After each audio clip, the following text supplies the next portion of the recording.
Good afternoon and welcome, everybody. This would be the Jeff Cameron Show right here on 97.9 ESPN Radio. Great to be with you.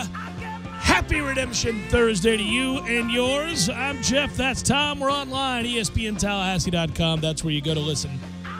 Live via the streaming free always. Don't miss anything. If you do, you'll find it. All 3 hours of it, in fact, posted upon the conclusion of the program, both on iTunes and in our own audio vault. You can always email the show if you like, jcs at 979espnradio.com. Find me on Twitter.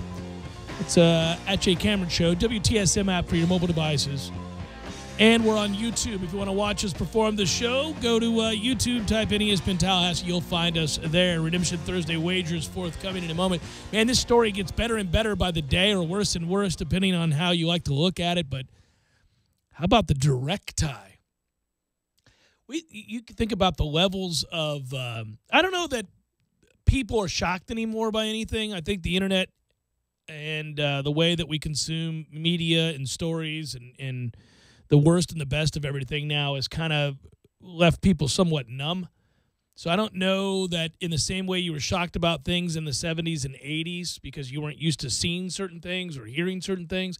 I don't know if there's anything out there that's left to be undiscovered, I guess would be my point.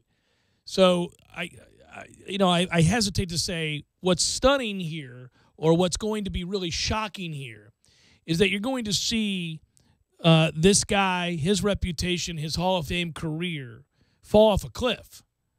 If what comes next is video and audio of Rick Pitino giving $100,000 to a kid or his family, I mean, you're hard to find. Usually there's some form of plausible deniability where we can connect the dots and go, come on, man, you know and I know that guy knew, and if he didn't know, well, then he's got to be fired for not knowing what the hell's going on in his program.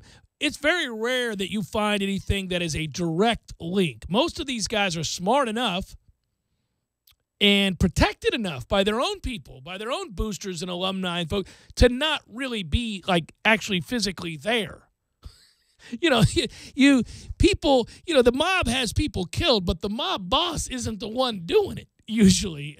So this is really quite crazy, and I don't know that you can overstate how shocking this is, except to say that nothing's really shocking anymore, if you get what I'm saying. Yeah, I do. Yeah, to me, again, I'm like you. When I saw Coach 2 and they're referring potentially to Pitino as the big swinging in the room. Yeah.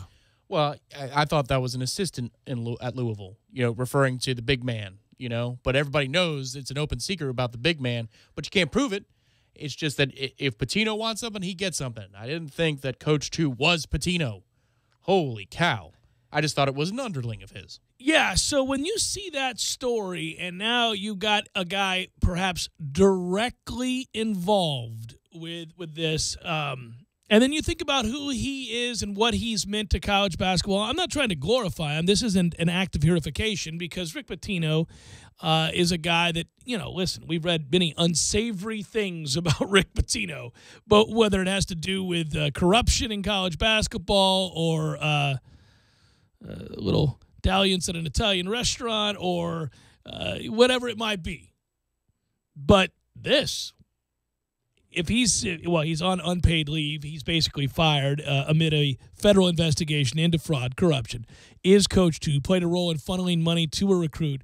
That's according to a source. ABC News reported that, by the way. CBS was also one of the first to identify Pitino as Coach 2. And according to court records, Christian Dawkins, the former agent for ASM Sports, who was charged in both parts of the college basketball case, told the cooperating witness, Marty Blazer, that he helped funnel $100,000 to the family of recruit Brian Bowen at the request of Coach Rick Pitino. I'm telling you, the next phase in this story is Rick's going to write a tell-all book in which he admits everything he did, and then also he is going to become a crusader for players to be compensated at the NCAA level.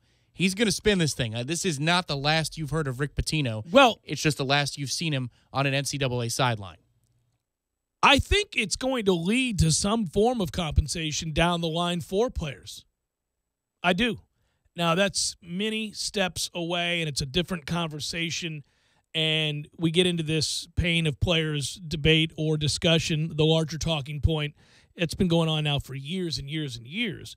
Many people would point to this level of corruption as almost being a direct result of not paying players. And this is what happens. Black markets are born out of things like this. I got you. And I think there are elements of that statement that are accurate, that are true. But it's interesting because I don't disagree that what he'll do and what he ought to do is to say, well, I knew the system was corrupt and has been for years, and we've all known that we're getting rich on the backs of these kids, and I just figured I could do my part to do what the NCAA should have allowed for years ago. And I have paid players whose families needed the money, who had no way out, and we were giving them that opportunity, and I don't apologize for that. And to take it and have righteous indignation, I believe it. Yes, he will be a crusader, and he'll be on the set of Mike Greenberg's new television show within the year. Within the year, he'll be on the set. Doing a tell-all. Doing a tell-all because about he'll be in a friendly forum. Yes, and he'll say, and listen, what are we doing here? For years, these kids, they bring in millions of dollars. I mean, look at my bank account. It's all because of these kids. And we should be doing more for these kids. I think he will do that, and I think if I were his PR agent, if the Jeff Cameron Show PR firm were in fact called upon in this situation, it's exactly what I would tell him to do, and I would go all in on that because you're going to have many a sympathetic ear listening. Yes, and here's the deal. As good as he's been with PR in the past, I mean, listen, this is sloppy. This is just real sloppy. If you're his PR advisor, you're going, how do you let yourself? Tom, yeah, you've been part of the Jeff Cameron Show PR firm for years. Mm-hmm. Maybe you and I say that to each other over a drink at the bar while we're kind of laying out how we're going to protect this guy, but we don't say it to our client because, hey, that's crying over spilled milk. He's here now. We've got to get to the getting. Well, but he's been such a long-standing client of the firm that I think you can do the tough love arm around him, 1-2. It's good cop, bad cop. If you don't feel comfortable, I'll be the bad cop in this situation. You go ahead with that one because we need, Rick is a good client. He's a frequent client. Yeah. We've made many a dollar off of Rick's missteps. And even in the spirit of us dealing with Rick Pitino, I'll be the bad first responder, and you can be the good first responder. I think that's something that Rick would appreciate. Well, and what I would do is I'd come sweeping in after you have scolded him for his transgressions, and I will say, now, Rick, Tom, please, go get yourself a cup of coffee. Rick, listen, Tom's emotional. He's passionate about this, and we've worked hard for you. We've worked really hard. Sorry, Rick. It's been a tough day. I'll be right back. And Rick, here, sip this. Listen, it's tough on all of us. We hate to see you in pain like this, especially after we've put so much work into kind of resurrecting your career after Hogate. I need you to understand where we're coming from. Is that Hogate? Yeah, Hogate. After we've done all that we can to listen, Rick, you were running a prostitution ring from Billy Minardi Hall. And then we fed you the 9/11 lines. And we gave you all the opportunities in the world to make this right. You even emerged, sadly, as a sympathetic figure because you can pull the wool over the American people's eyes. And Sports Talk Radio and writers across America, we can take advantage of that. People want to forgive, Rick. But how many times do we have to go to the well? I don't know what else. And Tom is tired. I'm tired. And now we got to go back to this again with you? And we can't go back to 9/11, Rick. It was shameful it ever happened. But you had a tenuous connection, and so we used it. Rick, you might actually have to do a lot of genuine good here, and you might have to do it pro bono. Shudder to think, Rick, you may actually have to apologize for real, give actual money, real money, to causes that, well, we'll steer you towards, of course, but that will do good for players and their families. This isn't lip service, Rick. You may actually have to do it. That's how far we've fallen here, Rick. Yeah. You may actually have to do good with no strings attached. Just go get your rest, Rick. We'll talk about this later. And in the meantime, don't make any statements. Just shut the hell up and go home. Got any banana peppers? Can't help yourself, Rick. Again with this. You're done. It's over. You're never going to coach again. Roasted red peppers? With cause, they show cause, and now you have video, perhaps audio, certainly. It's going to be a tough time for Rick Pitino and his family. Let's all take a moment. Or not. Well, somebody put out the Eddie Murphy comedy act from the bit from, I don't even know, 35 years ago now. and it's the guy who gets caught cheating. Oh, yeah. And he's like, no, it wasn't me. Wasn't me. I saw you walk out. Wasn't me. I didn't do it. I didn't do it. It wasn't me. And then pause, and then she says, well, maybe it wasn't you. That's what Rick's going to do. Yeah. That's not me. Yeah. A lot of gentlemen that look like me. No, there's not. You're 2 feet tall, Rick. What are you talking about? It's you. I'm looking at you. You got this stupid Louisville National Championship tattoo on your shoulder. I see it right there. Redemption Thursday wagers, and they look like this. Could he please be wearing the skin-tight Lamar Jackson jersey in the video? Like he likes the look. Yeah, you see, like that's the look.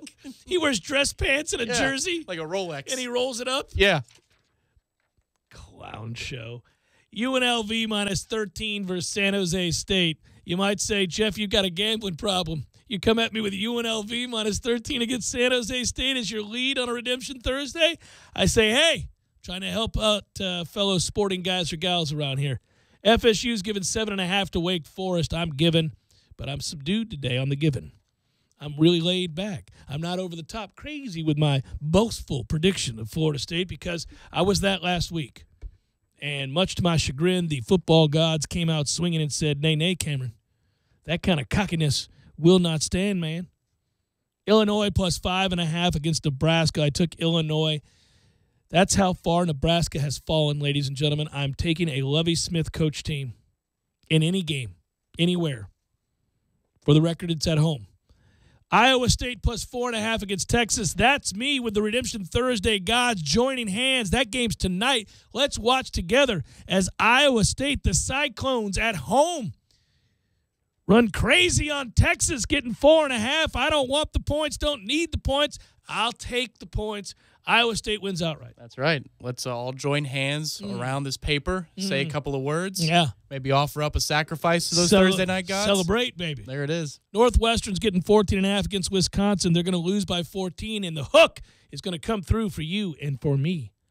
Georgia stomps Tennessee. Butch can have another press conference complain about what he calls fake news because he's dumb. Virginia Tech plus 7.5 against Clemson. I'll take Virginia Tech. Got to admit, I'm buying a little into the magic. Blacksburg, 7.5. All right. It's a good thing that Coach Fisher didn't drop down with the fake news with the Ponder controversy, whether or not he practiced or not. That wouldn't have played well. It's just desperation. He took every rep. Y'all man. are fake news. It's just, I swear he took every rep. No, you can't. Just stop it, man. We're watching the games, Butch. You're struggling against UMass. Stop it. We can see it. Facts are facts. Stop it. Alabama's given 27 to Ole Miss, and I'll give the 27. I watched Ole Miss against Cal. I saw that game. There ain't nothing people at Ole Miss are going to tell me about Ole Miss that I didn't see against Cal. Okay, now, you opened up with saying, you might say, Jeff, you've got a gambling problem if you're coming at me with UNLV. Yeah, which I did. No, that you watch Ole Miss and Cal. I did watch that game. I did. That's the scary part to me. You're watching Ole Miss and Cal. Tom, I don't know about you. I like football. I watch football games. I watch lots of them. I enjoy the game. I could watch North Texas versus Iowa, which I did. That is so rhetorically beautiful because now I hate football for not watching Ole Miss and Cal. I mean, this is why the PR firm exists. Oh, yeah. And I've got the, this is what we do here. Thank You for Smoking is one of my favorite movies. Yeah. It's so well done. The Denver Broncos play in the National Football League. They don't play college football. They play big time, big boy football, and I'm giving the 3 points against the Raiders. This is not a get-right game for the Raiders. And the Chargers are given to angry Phillip Rivers. Desperate as he might be, will come out throwing against Philadelphia, and they will squeak by with the win. I should have done the win. That's right. That's a similar note you hit. That's impressive. It is a similar note. I'll take the Chargers and give the 2 to Philadelphia. We'll talk Florida State football next. Jeff Cameron Show, 97.9 ESPN Radio.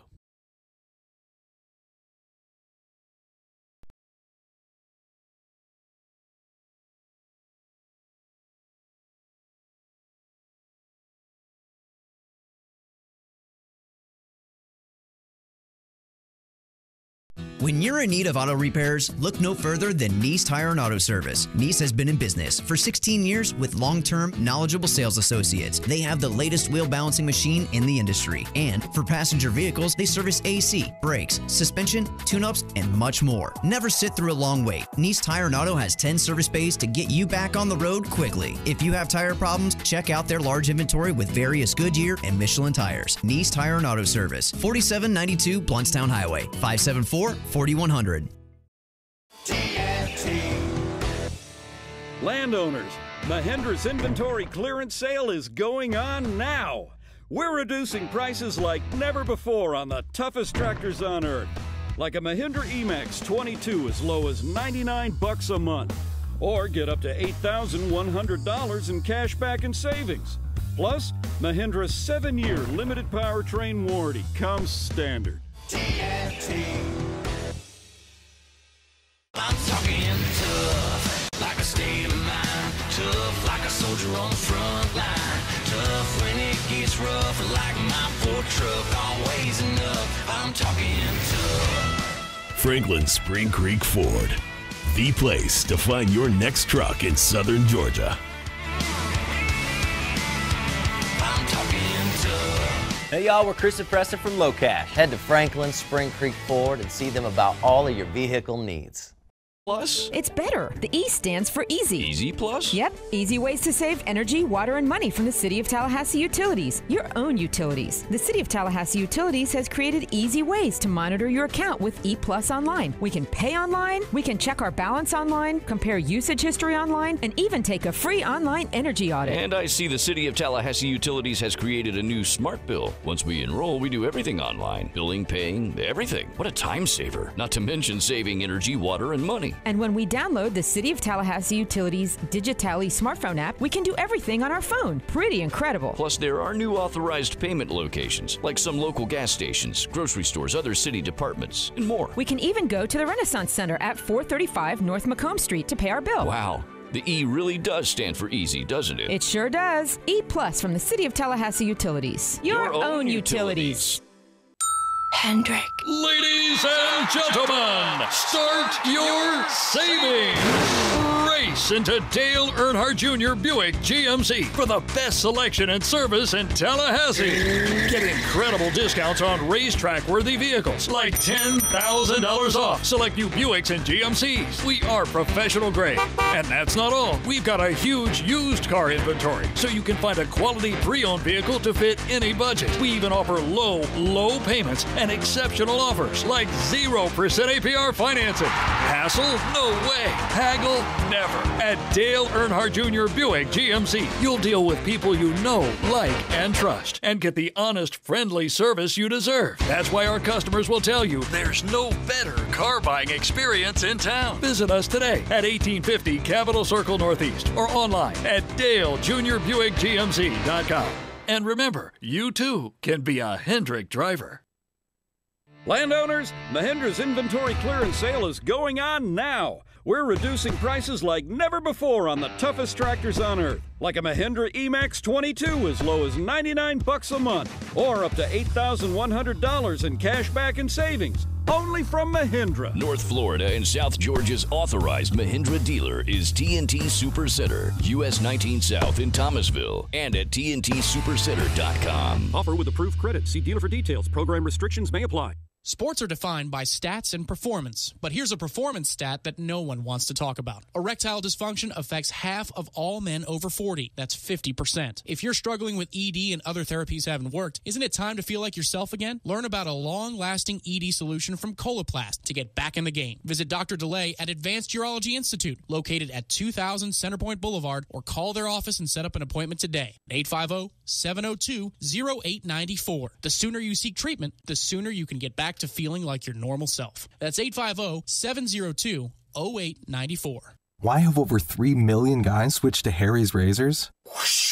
Because we make just one perfect razor with 5 precision blades. Ding! We own the factory, cut out the middleman, and sell our blades for half of other overpriced 5-blade alternatives. Now we're dropping the half-price sound effects guy. Wait, why? Harry's, one perfect razor, none of the extra noise. Visit harrys.com today and use code 4343 to get a special trial offer. That's harrys.com, code 4343. Woohoo! Banditos! Huh? Where? Banditos Burritos, baby. You're locked in with the Jeff Cameron Show on 97.9 ESPN Radio.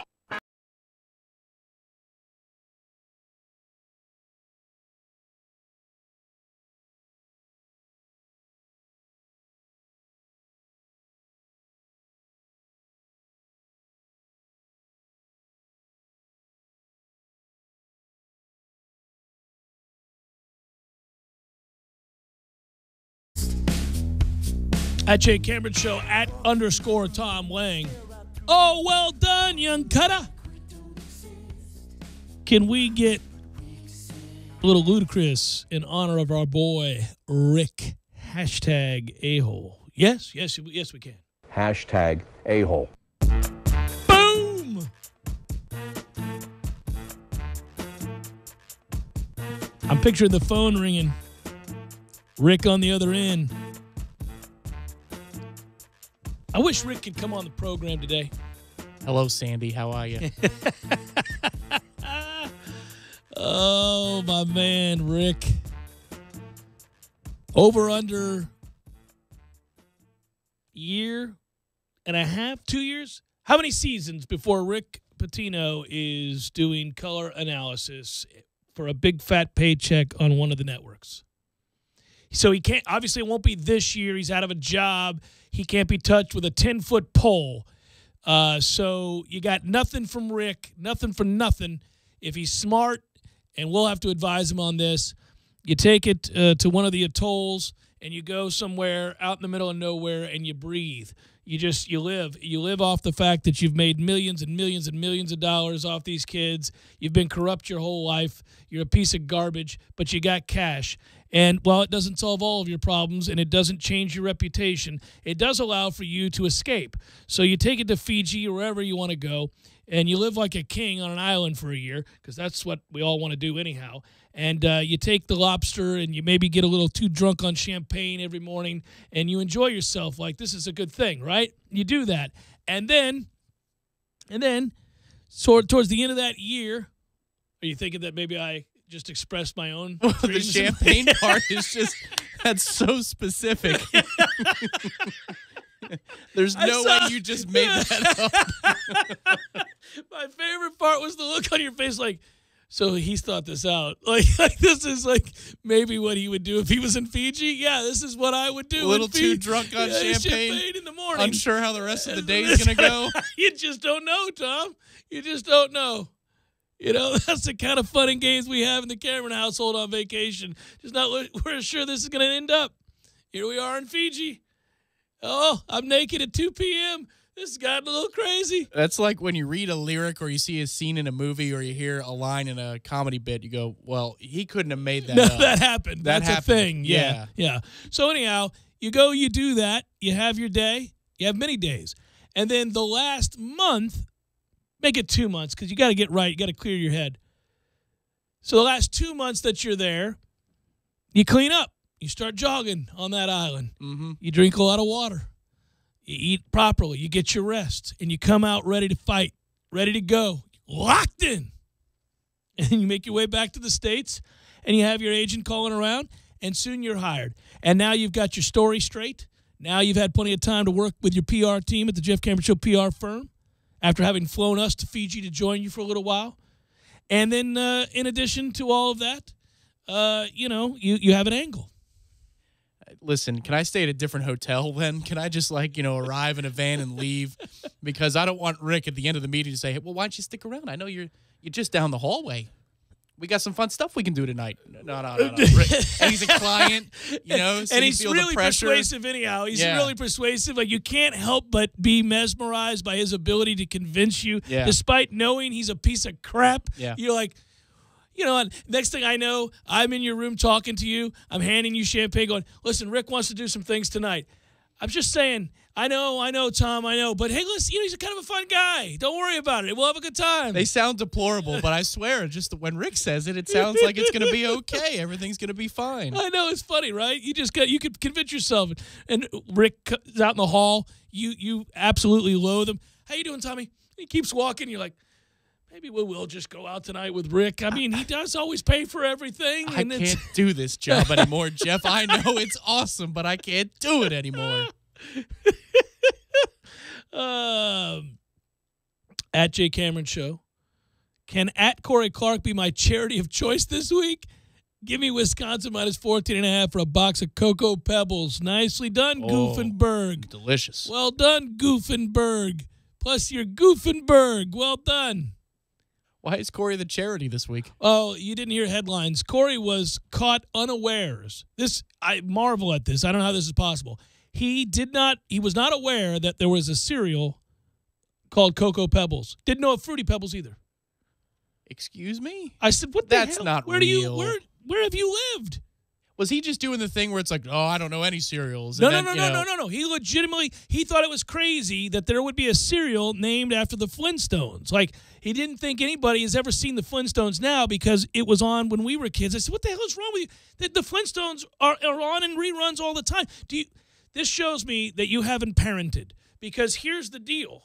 When you sit in a room with your kids and watch cartoons, guess what comes on? Commercials for Cocoa Pebbles and Fruity Pebbles. That's who they're marketing towards, the kids.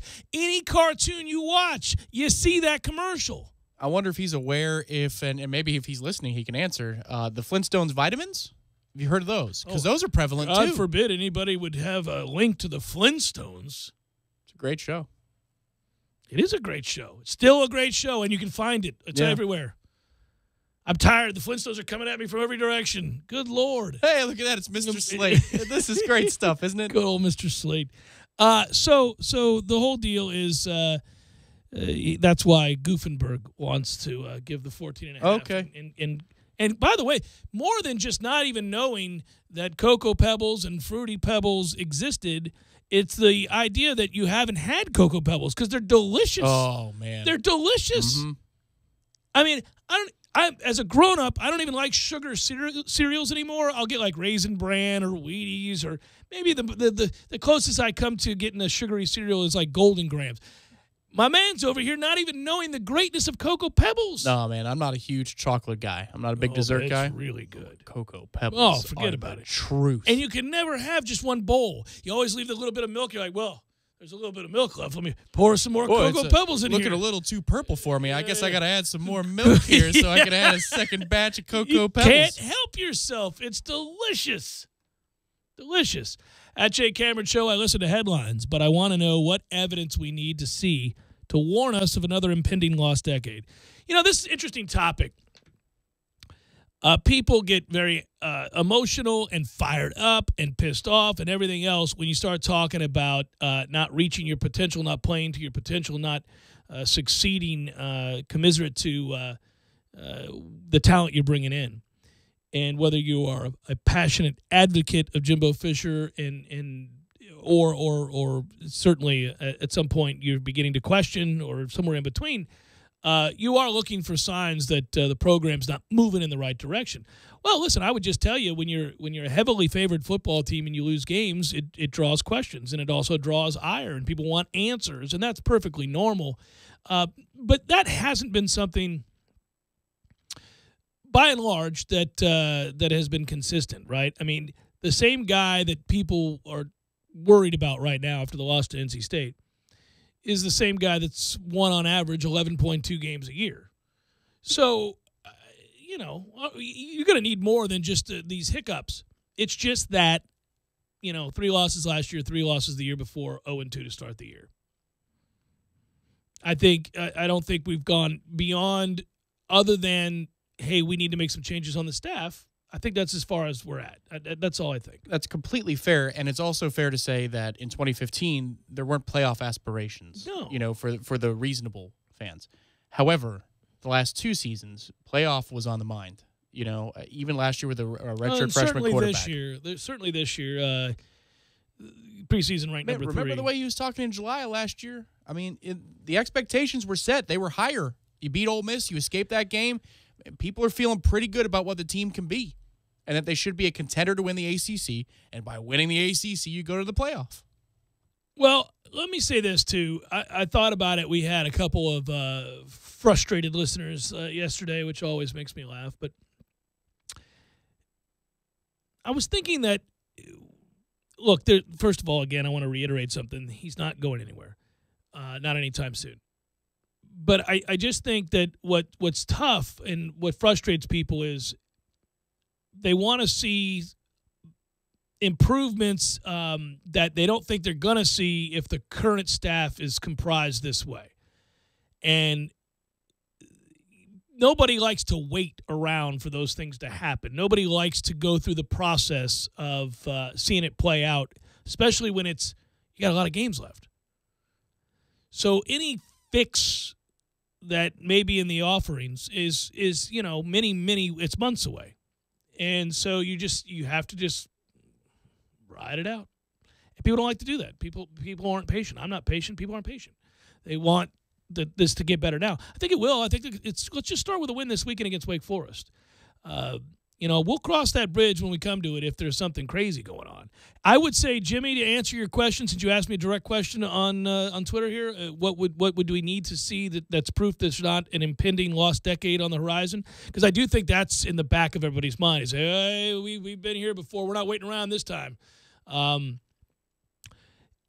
You would have to lose this game. You'd have to lose games like this. You'd have to lose to a team that just doesn't have nearly the same amount of talent as you have.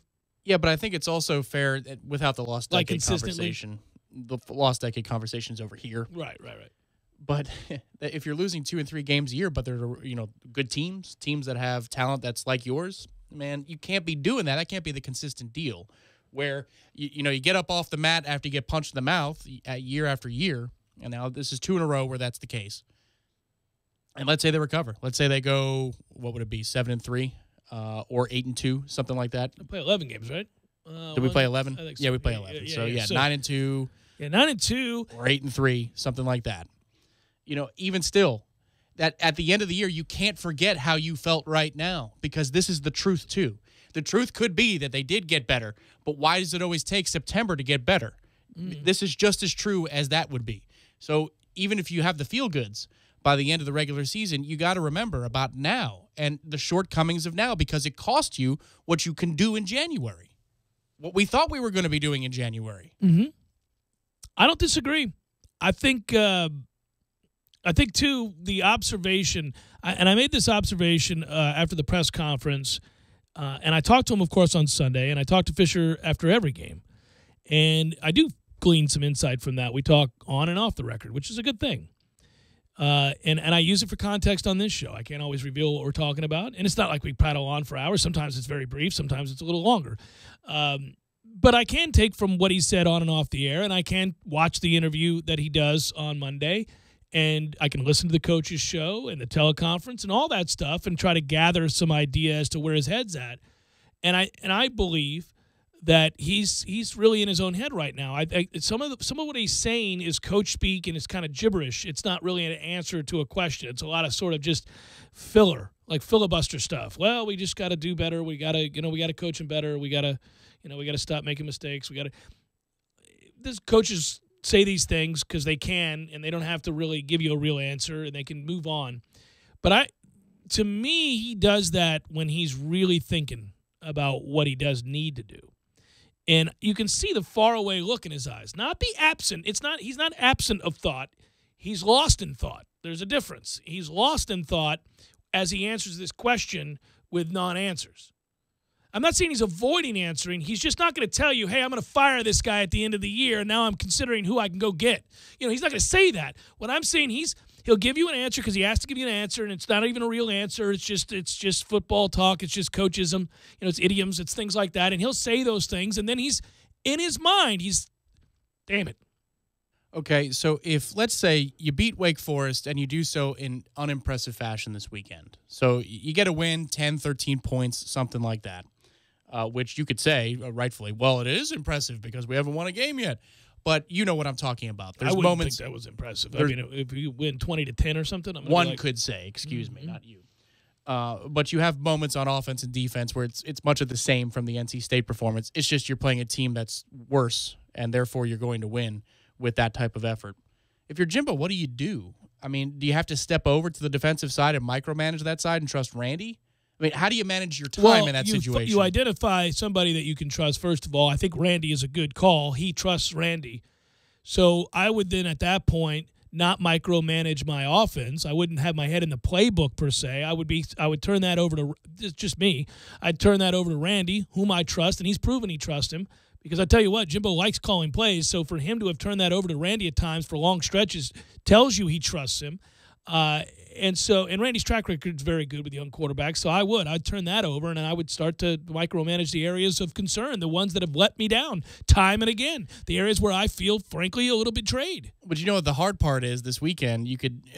The defense could play better, the offense could be spotty again, and then special teams, rears its head again. That's the thing. We've only played 2 games, and each segment has had moments where you go, well, what the hell are they doing on this segment? And each segment has had moments where you said, well, I kind of like what they did here in this moment. Defense, game 1, offense for moments with the true freshman quarterback in this game that they didn't execute in the red zone. We kind of liked how the offense looked for much of the game. And then special teams, obviously, in game 1 versus game 2. So you're inconsistent across the board in all phases right now. That's the other thing about this game on Saturday to me, which is interesting. Well, which one was its week 1 version of itself, and which one was its week 2 version of itself? Clean some things. I start with cleaning some things up. Just clean up some things, man. Get your receivers lined up. Have a set of plays. This sounds so simple, and it's an oversimplification. I don't know how many plays that would be. But find out the 10 to 20 things that you feel very comfortable running, that everybody's on the same page doing. You've got better athletes. You got better players. Tunnel screens. Execute those 20 things really, really well and go from there. Let's start there. Do this really well this weekend. That should be enough to get you a comfortable win. Defensively, I need to see a team attack, man. It's just this. When you have these kinds of athletes, you need to be of the mindset that you're attacking, not that you're laying back and reacting, but attacking. Take the fight to them. You have better players, bigger, stronger, faster.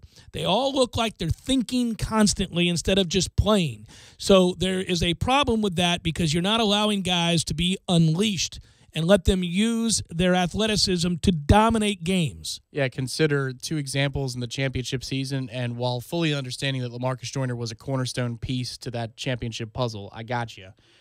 There are 2 moments where he's not doing the right thing, but he's doing the wrong thing at 100 miles an hour, and it works out. The Clemson game, he gets a pick because of it. Yes, late in the first half. Yep. And then in the national title game, he reads incorrectly. This is the play before Trey Mason scores, and they take the lead in the 4th quarter before the drive with 1:17. Oddly trucks Jalen Ramsey. Correct. The play before that, we stop him in the backfield at the mesh point, and he's going to take the back, but he's just so damn gifted that he reaches back like a cartoon with his left hand and gets Nick Marshall and brings him down. He's a freak, yeah. You make a mistake at 100 miles an hour, and that's what happens when you're that damn good. Violent athleticism, it'll work out. Blow people up. I mean, play with the sort of chip on your shoulder that Jalen Ramsey played with. Jalen was a jerk on the field. See the game against Louisville where he runs up and punches a dude in the face and then throws the other guy out of bounds. While the dude who gets punched in the face doesn't even bow up. He just grabs his mouth and walks to the sideline in tears. Like that kind of just SOB. I don't need guys playing back on their heels, thinking and reacting slowly. You recruit these levels of this level of athlete, let them attack. Take the mindset of screw this. Dominate. Why was the only bully on the field Chubb? Yeah. Why can't we be the bullies on the field for once? once? We've got bullies. We have them. Derwin's a bully. Let him be a bully. They were thinking. And that's all too often kind of a talking point. Jeff Cameron Show, 97.9 ESPN Radio.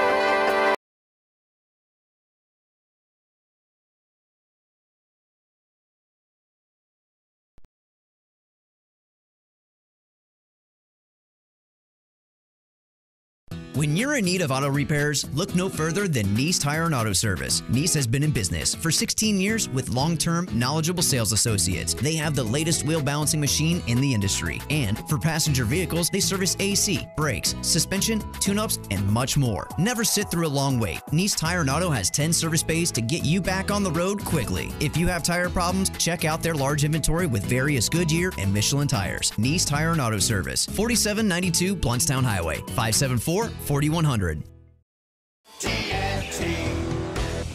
Landowners, Mahindra's inventory clearance sale is going on now. We're reducing prices like never before on the toughest utility vehicles on earth. Like a Mahindra XTV 750S as low as $135 a month. Or get up to $3,450 in cash back and savings. Plus, Mahindra's 3-year limited powertrain warranty comes standard.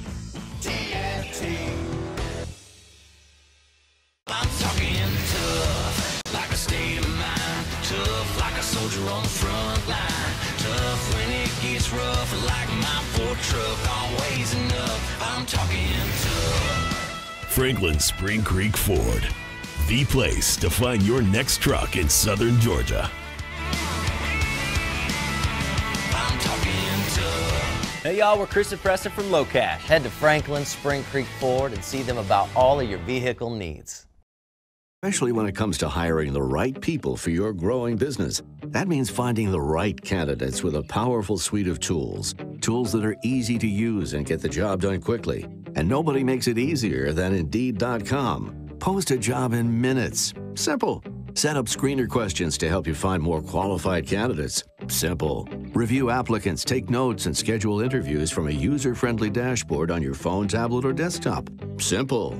Indeed is hiring made simple, and simple works. An independent study proves 5 times more hires are made through Indeed than any other job site. More hires than the rest combined. And right now we're giving new users a $50 credit to post a sponsored job, boosting your listing in relevant search results and helping you find qualified candidates faster.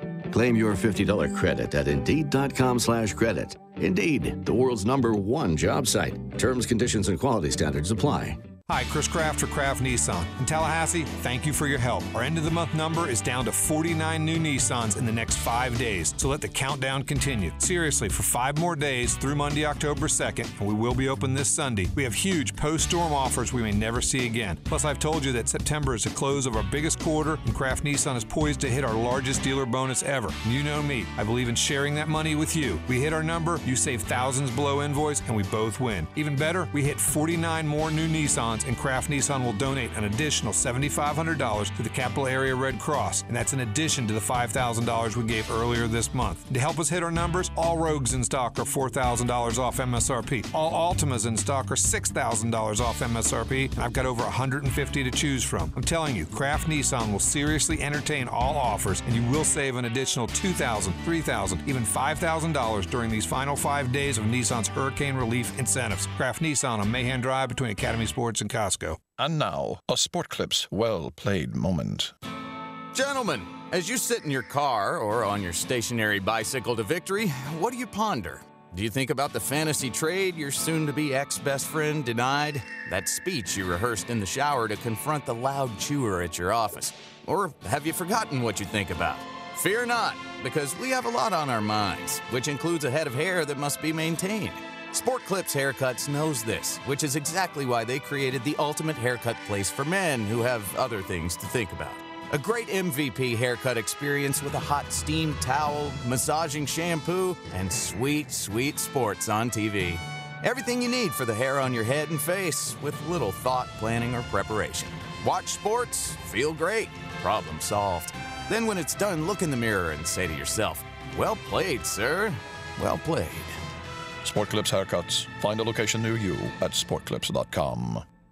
The big game is almost here, but you can't afford to go because ticket prices are through the roof. Don't worry, we got your back. Anytix.com offers you the lowest price tickets, guaranteed. Anytix.com doesn't mark up tickets. Anytix.com has zero. That's right, no buyer, seller, or service fees. For a small monthly fee of $9.99, you get access to all their wholesale tickets. Go to Anytix.com today. That's Anytix, Tixx. Enter the coupon code ESPN Tally and get 20% 20% off your subscription. Anytix.com, changing the way you buy tickets.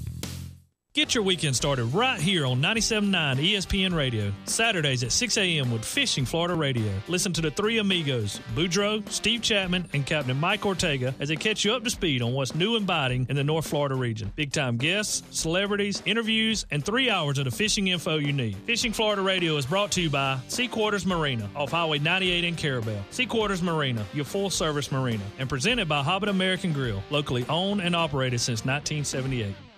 Fall has arrived, and so have the latest trends at JCPenney. Starting Thursday, save 50% on your favorite styles of select apparel, accessories, and fine jewelry. Save on Exertion activewear, Arizona apparel for the family, and St. John's Bay apparel for him and her. No coupons needed for these savings. Plus, get up to 80% off final markdowns in-store and at jcp.com. Hurry, sale ends Sunday. That's getting your pennies worth. JCPenney. Prices valid 9/28 to 10/1 in-store only. Selections vary by store while supplies last. Savings on regular and original prices. Intermediate markdowns may have been taken. Some exclusions apply. See store or jcp.com for details. Live from the Dale Earnhardt Jr. Buick GMC Cadillac Studios in the capital city of Tallahassee, this is the Jeff Cameron Show on 97.9 ESPN Radio. Redemption Thursday on the Jeff Cameron Show is brought to you by Frank's Auto World on West Tennessee Street, ranked by Car Gurus as the best used car dealer in Tallahassee. Check out the best selection of pre-owned vehicles in Tallahassee at franksautowworld.com.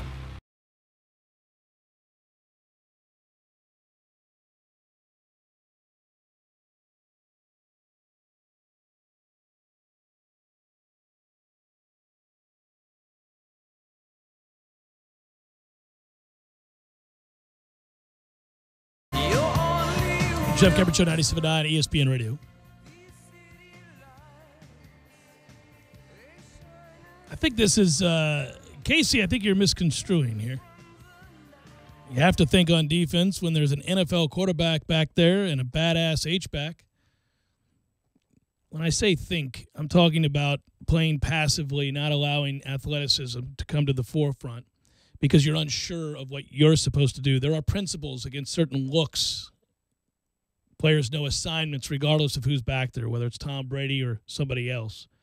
And if you're thinking because you're unsure of what to do, that's what I'm talking about. That's the difference. And, oh, by the way, Finley is not considered a high-level prospect. He's a good college quarterback. He's the Boise State transfer. He played very well. A lot of short passes for him, and he executes the offense nicely. But Sam Darnold, Josh Rosen, you can go on down the list, whether it's Josh Allen, Baker Mayfield, Jake Browning, Rudolph. There's a lot of guys that are way ahead of him that are more well thought of. I mean, hell, Quentin Flowers is more well thought of than him in terms of prospects, and that's saying something. So I don't listen. He played well. I'm not trying to denigrate the other team. I'm talking about what our guys aren't doing in terms of the capability they have. You know, the talent that they have. And so that's when you hear me talk about thinking and not playing. Yeah, there's a couple examples, glaring ones where two guys are going to the same spot or trying to play the same guy or going to the same gap, and that's never good. Not the least of which was the long touchdown pass where Nate Andrews, for some reason, thinks his responsibility is in the flat, and he has a receiver right in front of him that he lets go by. And that's why NC State scores just before the first half is over. Yeah, it's an indecisiveness that you see, and that leads to the kind of reluctance to attack is what I'm talking about. You're not committed, and it's. I'm not saying kids aren't going to make mistakes. They certainly are. I mean, these are the things that coaches will talk about. Jimbo Fisher himself said that. So these aren't necessarily just my observations. This is a head coach's observation as well. Yeah, the third and longs were killer, but, again, just to go back, I understand that through two games, I think you said it Tuesday on Headlines, 17-7. Do we always have to be down 17-7 in every game? Feels like we're down 17-7 every week, yeah. But if Doran in that second drive is going to break out a toss pass and then an option play on third down when they get further down into our territory, I'm not going to blame the defense for that. It's like, oh, okay, so you're going to be playing with these kinds of tricks. I mean, oh yeah, trick plays happen. You're allowed to stop a trick play. I'll grant you, but if you're going to run something like that's not on film, I mean, you might get beat or popped once or twice. And Florida State was lucky that the throw to Samuels or the Samuels throw was not a touchdown because there was nobody there. If the kid catches it up the sidelines and it's a good throw, it's a score on the first trick play. Right. But I'm not going to blame a defense for that. It's when you get into sets and situations that you've known and things that you've seen on film that you know, and you can't handle those moments, that's when I get frustrated. Well, there's a disconnect at that point, and is what I'm saying. There's something happening that you're not transferring from the practice field to the playing field in the game or from the film room onto the playing field, and there could be a lot of reasons for that. I don't need to know the reasons to criticize it, and either does the average fan or anybody else need to know the reasons. It's akin to criticizing a meal that you get. Well, you're not a professional cook, but you know what you like and what you don't, and if something's undercooked, whether that's the best chef in the world or not, it doesn't make a difference. You know it's undercooked. It does. So listen, there is a problem when you have elite-level players playing inconsistently, to say the least, and who on the whole are more talented. I'm not saying the teams you play each week don't have some players that are either of the equal to some of your best players or certainly could play here. You play in a Power 5 conference, and the ACC has emerged now. Certainly it was last year, and there are enough teams in the conference this year that have plenty of really good players that, other teams make plays too.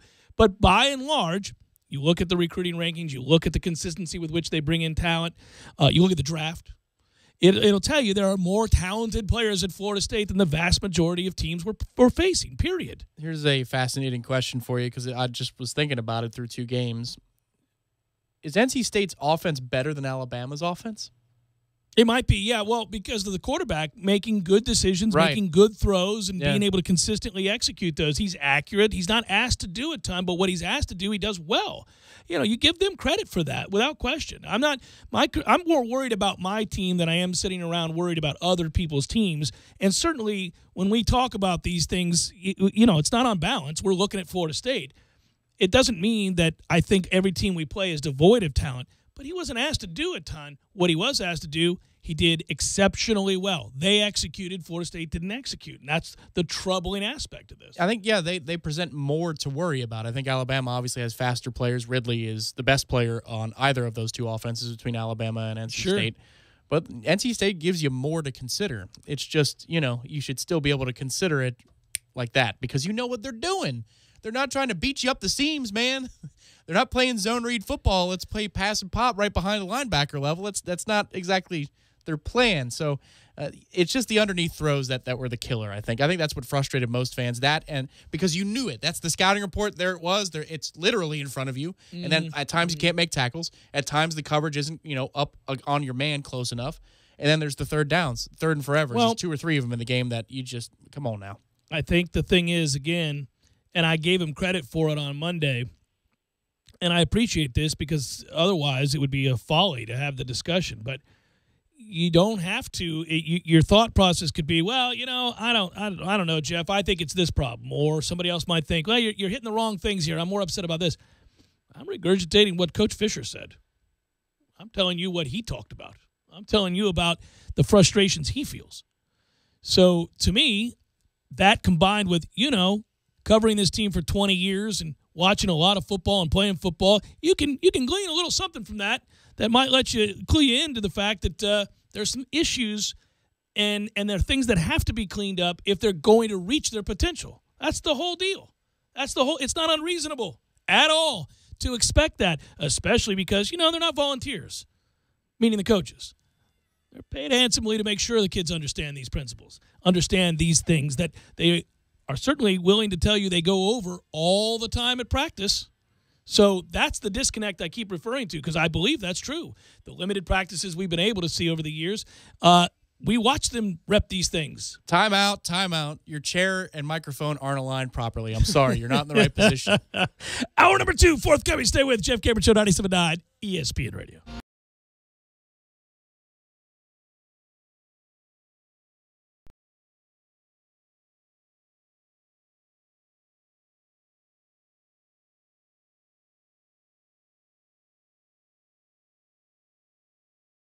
When you're in need of auto repairs, look no further than Nice Tire and Auto Service. Nice has been in business for 16 years with long-term, knowledgeable sales associates. They have the latest wheel balancing machine in the industry. And for passenger vehicles, they service AC, brakes, suspension, tune-ups, and much more. Never sit through a long wait. Nice Tire and Auto has 10 service bays to get you back on the road quickly. If you have tire problems, check out their large inventory with various Goodyear and Michelin tires. Nice Tire and Auto Service, 4792 Bluntstown Highway, 574-4100. Landowners, Mahindra's inventory clearance sale is going on now. We're reducing prices like never before on the toughest tractors on earth. Like a Mahindra E-Max 22 as low as $99 a month. Or get up to $8,100 in cash back and savings. Plus, Mahindra's 7-year limited powertrain warranty comes standard. I'm talking tough, like a state of mind. Tough, like a soldier on the front line. Tough when it gets rough, like my Ford truck, always enough. I'm talking tough. Franklin Spring Creek Ford, the place to find your next truck in southern Georgia. I'm talking tough. Hey y'all, we're Chris and Preston from Low Cash. Head to Franklin Spring Creek Ford and see them about all of your vehicle needs. At Whole Foods Market, we believe in real food. Food that's full of nutrients, naturally vivid and colorful, fresh and delicious. Food that connects you to your body, to the seasons, and to the natural world. We believe food should nourish you and help you think. It should help you feel calm, clear-headed, and strong. It should help you do more, sleep better, and wake up happier. That's food that lives up to its name. We believe in real food. Whole Foods Market. Attention all business owners, it's here. 97.9 ESPN Radio has developed the Triple Play, Tallahassee's most effective advertising campaign. The Triple Play combines radio, TV, and the internet, and it's brought to you only by Tallahassee's #1 sports station. Hi, I'm Travis Kelly, account executive here at 97.9 ESPN Radio. Call me at 561-8400 right now to find out more about the Triple Play advertising campaign and begin growing your business. It's football season. Everybody's listening. Call me, Travis Kelly, at 561-8400 to partner your business with Tallahassee Sports Monster. Proof Brewing Company and For the Table Hospitality present the 5th annual Florida Tap Invitational, September 29th and 30th. This 2-day event features a block party Friday and a beer festival on Saturday. VIP and general admission tickets are available at FloridaTapInvitational.com. Why have over 3 million guys switched to Harry's razors? Because we make just one perfect razor with 5 precision blades. Ding! We own the factory, cut out the middleman, and sell our blades for half of other overpriced 5-blade alternatives. Now we're dropping the half-price sound effects guy. Wait, why? Harry's, one perfect razor, none of the extra noise. Visit harrys.com today and use code 4343 to get a special trial offer. That's harrys.com, code 4343. Landowners, Mahindra's inventory clearance sale is going on now. We're reducing prices like never before on the toughest tractors on earth. Like a Mahindra E-Max 22 as low as $99 a month. Or up to $8,100 in cash back and savings. Only from Mahindra. North Florida and South Georgia's authorized Mahindra dealer is TNT Supercenter, US 19 South in Thomasville, and at TNTSupercenter.com. Offer with approved credit. See dealer for details. Program restrictions may apply. The big game is almost here, but you can't afford to go because ticket prices are through the roof. Don't worry, we got your back. Anytix.com offers you the lowest price tickets, guaranteed. Anytix.com doesn't mark up tickets. Anytix.com has zero. That's right, no buyer, seller, or service fees. For a small monthly fee of $9.99, you get access to all their wholesale tickets. Go to Anytix.com today. That's Anytix, T-I-X-X. Enter the coupon code ESPN Tally and get 20% off your subscription. Anytix.com, changing the way you buy tickets. Broadcasting live from the Dale Earnhardt Jr. Buick GMC Cadillac Studios. This is 97.9 ESPN Radio, WTSM, Woodville, Thomasville, Tallahassee. ESPN Radio SportsCenter. I'm Kevin Winter. Here's the latest developments in the FBI's digging into corruption, fraud, and bribery in college basketball. Earlier today, CBS first reported, ABC confirmed Rick Pitino was quote-unquote Coach 2 in a federal corruption document. Coach 2 had played a role in funneling money to a recruit believed to be Brian Bowen, whose family allegedly received $100,000. Court records also say Adidas executive Jim Gatto spoke directly with Coach 2 multiple times in the days before Bowen publicly committed to Louisville. In his statement, the WHAS in Louisville, Steve Pence, Rick Pitino's attorney, said these reports of conversations between Pitino and Adidas are pure speculation and false. Also this morning, Nike has not escaped this. Their grassroots basketball division, known as the Elite Youth League, has been subpoenaed, and the FBI attempts to dive deeper into the dark underbelly of college hoops. Live from the Dale Earnhardt Jr. Buick GMC Cadillac Studios in the capital city of Tallahassee, this is the Jeff Cameron Show on 97.9 ESPN Radio. Redemption Thursday on the Jeff Cameron Show is brought to you by Frank's Auto World on West Tennessee Street, ranked by Car Gurus as the best used car dealer in Tallahassee. Check out the best selection of pre-owned vehicles in Tallahassee at franksautowworld.com.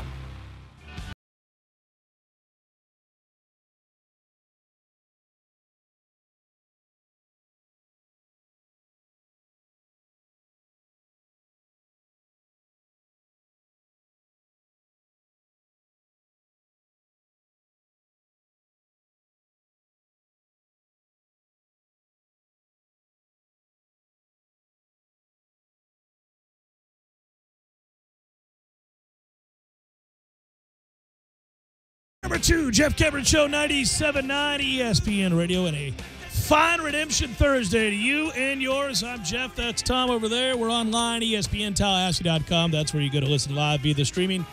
Free always. Games tonight. That's good. Both NFL and college football. Actually intrigued by Texas, Iowa State. I know that sounds odd, but I think it's a nicely, fun, competitive game on a Thursday night, and something to act as a diversion from. I just don't really want to watch Green Bay and Chicago.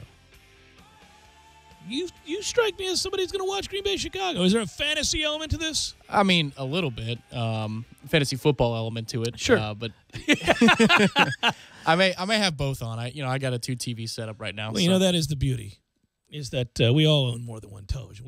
You can watch both. I just have no interest in that game tonight. I don't think. Maybe it's because I don't have anybody on either team, but also. I don't really think either team is very good. I got no choice. Texas is going to be on the big screen, but having 2 games running concurrently is a good thing.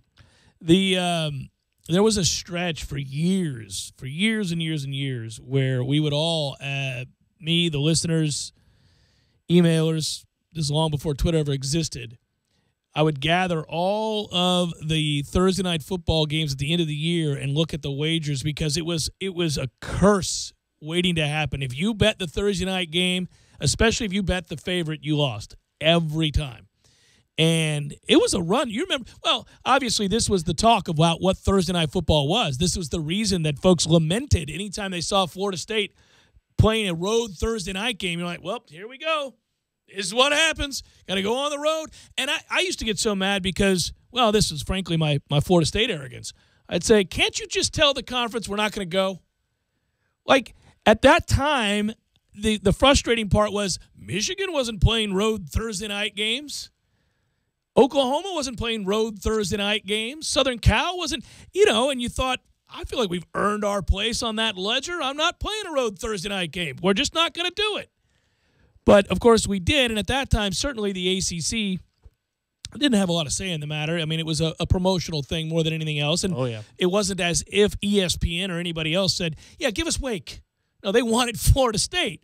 So you got it. You understood it, but you were so frustrated by it because playing on the road against Louisville or playing on the road against any upstart, middling ACC team, that was their Super Bowl, and you knew it. But I like what we do now, which is playing either on a Friday night or we start the season off on a Monday, and it's like, here you go. That's what you get. We're going to give you, here's the sacrifice. We'll do this. We'll play this game for you, but that's it. Leave us off a Thursday. Because how many times has it been a short week Thursday? That's the other thing, too. And if you look at our Thursday record, it's better than you think. It is better than you think, yeah. I remember one time I asked a former, not here anymore, sports info guy at Florida State, said, hey, do you mind helping me out finding, the Thursday night? He's like, all time? Oh, we can't do that. Excuse me. Yeah. Yes, you can. What department are you in? Yeah. But if you actually go back and do the numbers, you remember the NC States or the Maryland on a Thursday night back well, in we all 06. do, right? We always remember the missteps, and that's true of any of us with any of our favorite teams in particular. And they always seem greater, especially if one or two of them happen on a certain day, like in this case Thursday. You're going to always remember that. Oh, the cursed Thursday night thing. Yeah, there's the Louisville game with Mike Tirico, right? Unbuckling. Mm-hmm. That's him and Gary Danielson, akin, the very, very, very excited about our demise there, weren't they? Then it was the Thursday night Ty Jones on the final play. I was at the Antique Car Museum, which is a place that I love to go, and it's free publicity. But I love going out there just because I like that place. But it was a charity event, and Gene Williams from War Chant was there, and we were having a good time for charity. But that game was on the big screen, and, it's all fun and games, and for charity, that's awesome until you're on the cusp of losing a game. Right. And then all the charitable thoughts nearly go out the window. Certainly the language is not akin to the thing that you're doing in that moment. Sure, because Russell Wilson goes down the field and Right, scores. right. And then we come back, go all the way down the field, and we have two guys open in the back of the end zone, except the depth on your run fake isn't deep enough, and that's why the ball's on the ground and you lose the football game. There was the Thursday night against Maryland back in 06. And that's where Xavier Lee played really well in that game, but we didn't do enough around him to win the football game. That it was a frustrating freezing cold that night. Yeah. Yeah, he did play well. I remember that because the Mets were on, the run to lose in Game 7 of the NLCS at that point, and I had both those games going. What do you think about Xavier Lee? I know Ira interviewed him recently, and he's in a good place, and I'm happy to hear that. And he has actually some fond memories of his time here. Xavier Lee was a guy who was as gifted as they come, man. I remember at that time you could watch practice, and I saw him make throws in practice that, by all rights, most people don't have the ability to make. He threw across his body an ill-advised throw at practice one time in which he slipped. He lost his plant foot, and so it's pure arm strength, sidearm to get a ball to a receiver. I don't know that I've ever seen a better throw. I wish more people could have seen it. It was insane. People were laughing. It was such a good throw and such a strong throw. But what was weird about him is I don't know that he really cared to play football. There's nothing wrong with that. It's just frustrating because then you see all of the tools to play at an elite level, and maybe they were in a guy who just didn't really care about football that much. You went up, not you and I, but years back, and this may have been intern days or before I was ever at the station, but you went up to see a Boston College game. Was that a weeknight or was that a Saturday night? I don't remember. I went to our first ever. I think that was a Saturday night. I went to our first ever game at Boston College. Because you remember the Eagle, they it was constantly in your ear. I was there with my father and my wife. Yeah, and we went to. A lot of people made that trip. That was the weekend the Red Sox, I think, were playing the A's, and Kurt Schilling pitched, and we went to that game. Oh, nice. Yeah, it was cool. But then there are the games that we don't remember, which are the comeback against. And we won that game, by the way. Remember the North Carolina Thursday night where Ponder leads a comeback in the second half? Remember it well. You have the 98-yard touchdown pass or whatever that is down the sideline. Yeah, and Rod School Owens. Also, all those smash routes thrown. And the one to Bo Relaford, which was a dime of dimes. It's a beautiful throw. That game is high on the list of games, I think, that got Christian Ponder drafted as high as he did. Because he made a lot of NFL throws that night that you really hadn't seen with great consistency. Now, he's a smart kid, and Coach Fisher's a really good quarterback coach. So you get the sense that in the meeting room he was going to score highly, but you needed some film of him making NFL throws, big-time throws. Mm-hmm.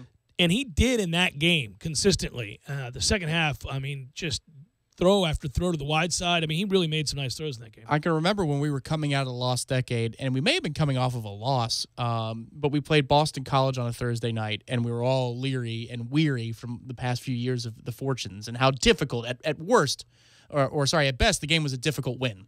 At worst, it was just another loss and another reason why we're lamenting the conference.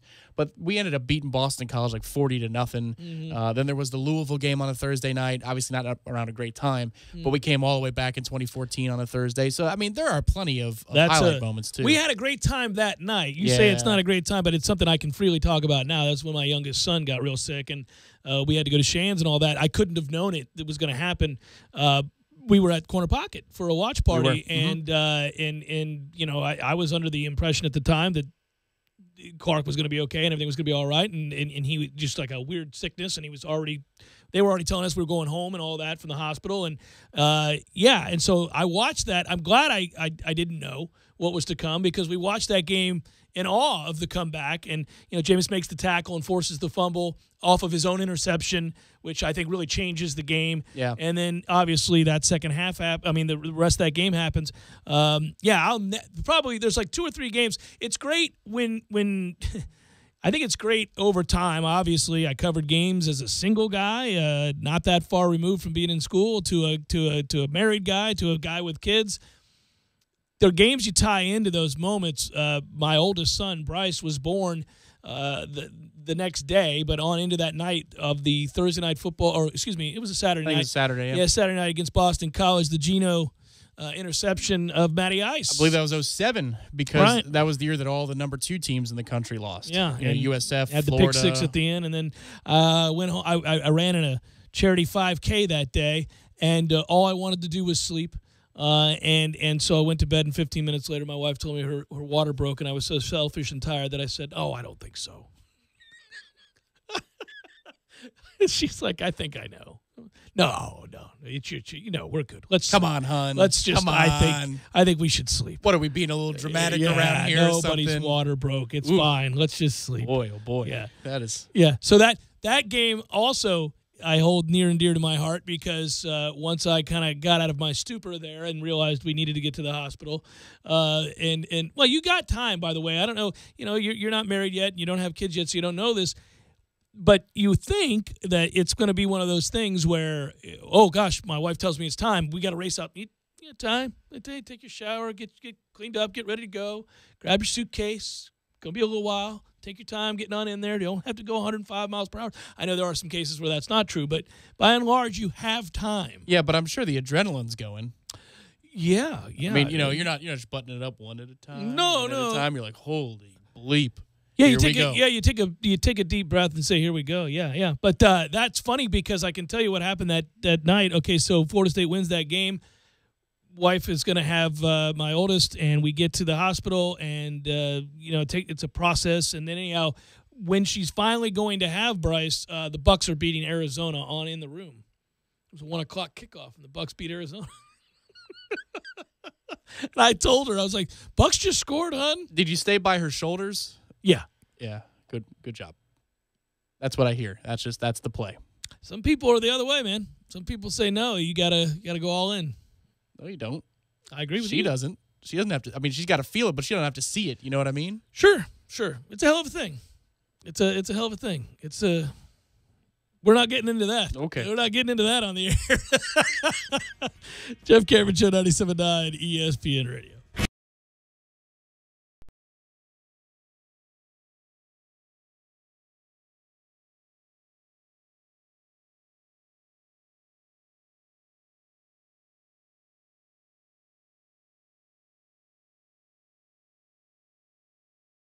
When you're in need of auto repairs, look no further than Nice Tire and Auto Service. Nice has been in business for 16 years with long-term, knowledgeable sales associates. They have the latest wheel balancing machine in the industry. And for passenger vehicles, they service AC, brakes, suspension, tune-ups, and much more. Never sit through a long wait. Nice Tire and Auto has 10 service bays to get you back on the road quickly. If you have tire problems, check out their large inventory with various Goodyear and Michelin tires. Nice Tire and Auto Service, 4792 Bluntstown Highway, 574-4100. Landowners, Mahindra's inventory clearance sale is going on now. We're reducing prices like never before on the toughest utility vehicles on earth. Like a Mahindra XTV 750S as low as $135 a month. Or get up to $3,450 in cash back and savings. Plus, Mahindra's 3-year limited powertrain warranty comes standard. I'm talking tough, like a state of mind. Tough, like a soldier on the front line. Tough when it gets rough, like my Ford truck, always enough. I'm talking tough. Franklin Spring Creek Ford, the place to find your next truck in southern Georgia. I'm talking tough. Hey y'all, we're Chris and Preston from Low Cash. Head to Franklin Spring Creek Ford and see them about all of your vehicle needs. Seminole away football game with giveaways, a chance to win some great prizes, and to have a good time. To the pylon, he's in the end zone for an FSU touchdown. So, when the Noles hit the road, join us at Miller's Ale House on the Parkway, the official FSU watch party headquarters of your home of the best in Seminole sports talk. 97.9 ESPN Radio, Tallahassee's Sports Authority. Why have over 3 million guys switched to Harry's razors? Because we make just one perfect razor with 5 precision blades. Ding! We own the factory, cut out the middleman, and sell our blades for half of other overpriced 5-blade alternatives. Now we're dropping the half-price sound effects guy. Wait, why? Harry's, one perfect razor, none of the extra noise. Visit harrys.com today and use code 4343 to get a special trial offer. That's harrys.com, code 4343. Might I suggest the chicken taco salad from Bandito's Burritos, my friend? We alarm our houses, and we alarm our cars. But when it comes to your personal information, it can be tough to know when something isn't right. That's where Discover Card can help. Now, we'll send you an alert if we find your Social Security number on any one of thousands of risky websites. And this service is free for card members. Just sign up online. It's our way of looking out for you, not just your account. Learn more at discover.com/free alerts. Limitations apply. Redemption Thursday on the Jeff Cameron Show is brought to you by FranksAutoWorld.com. Ranked by Car Gurus as the best used car dealer in Tallahassee. Check out the best selection of pre-owned vehicles in Tallahassee at FranksAutoWorld.com. Tallahassee loves the corner pocket as much as a crystal ball winning catch. He's looking, he lost it to the end zone. It's Benjamin! Touchdown!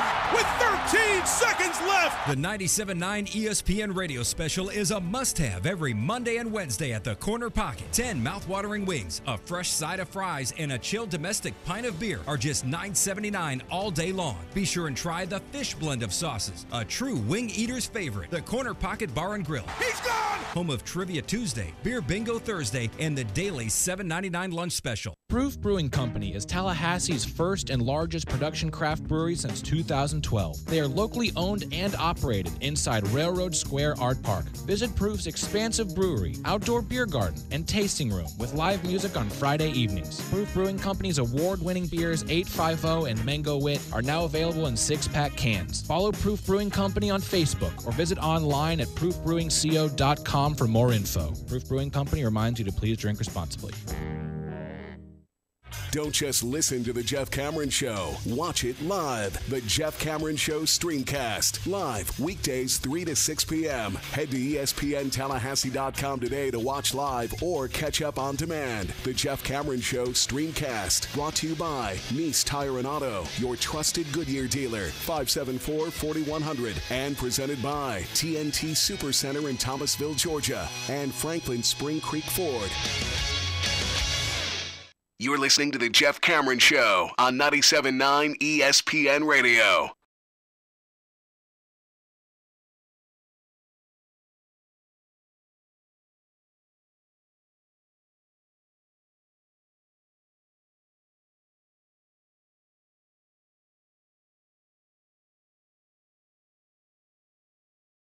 Jeff Cameron Show, 97.9 ESPN Radio.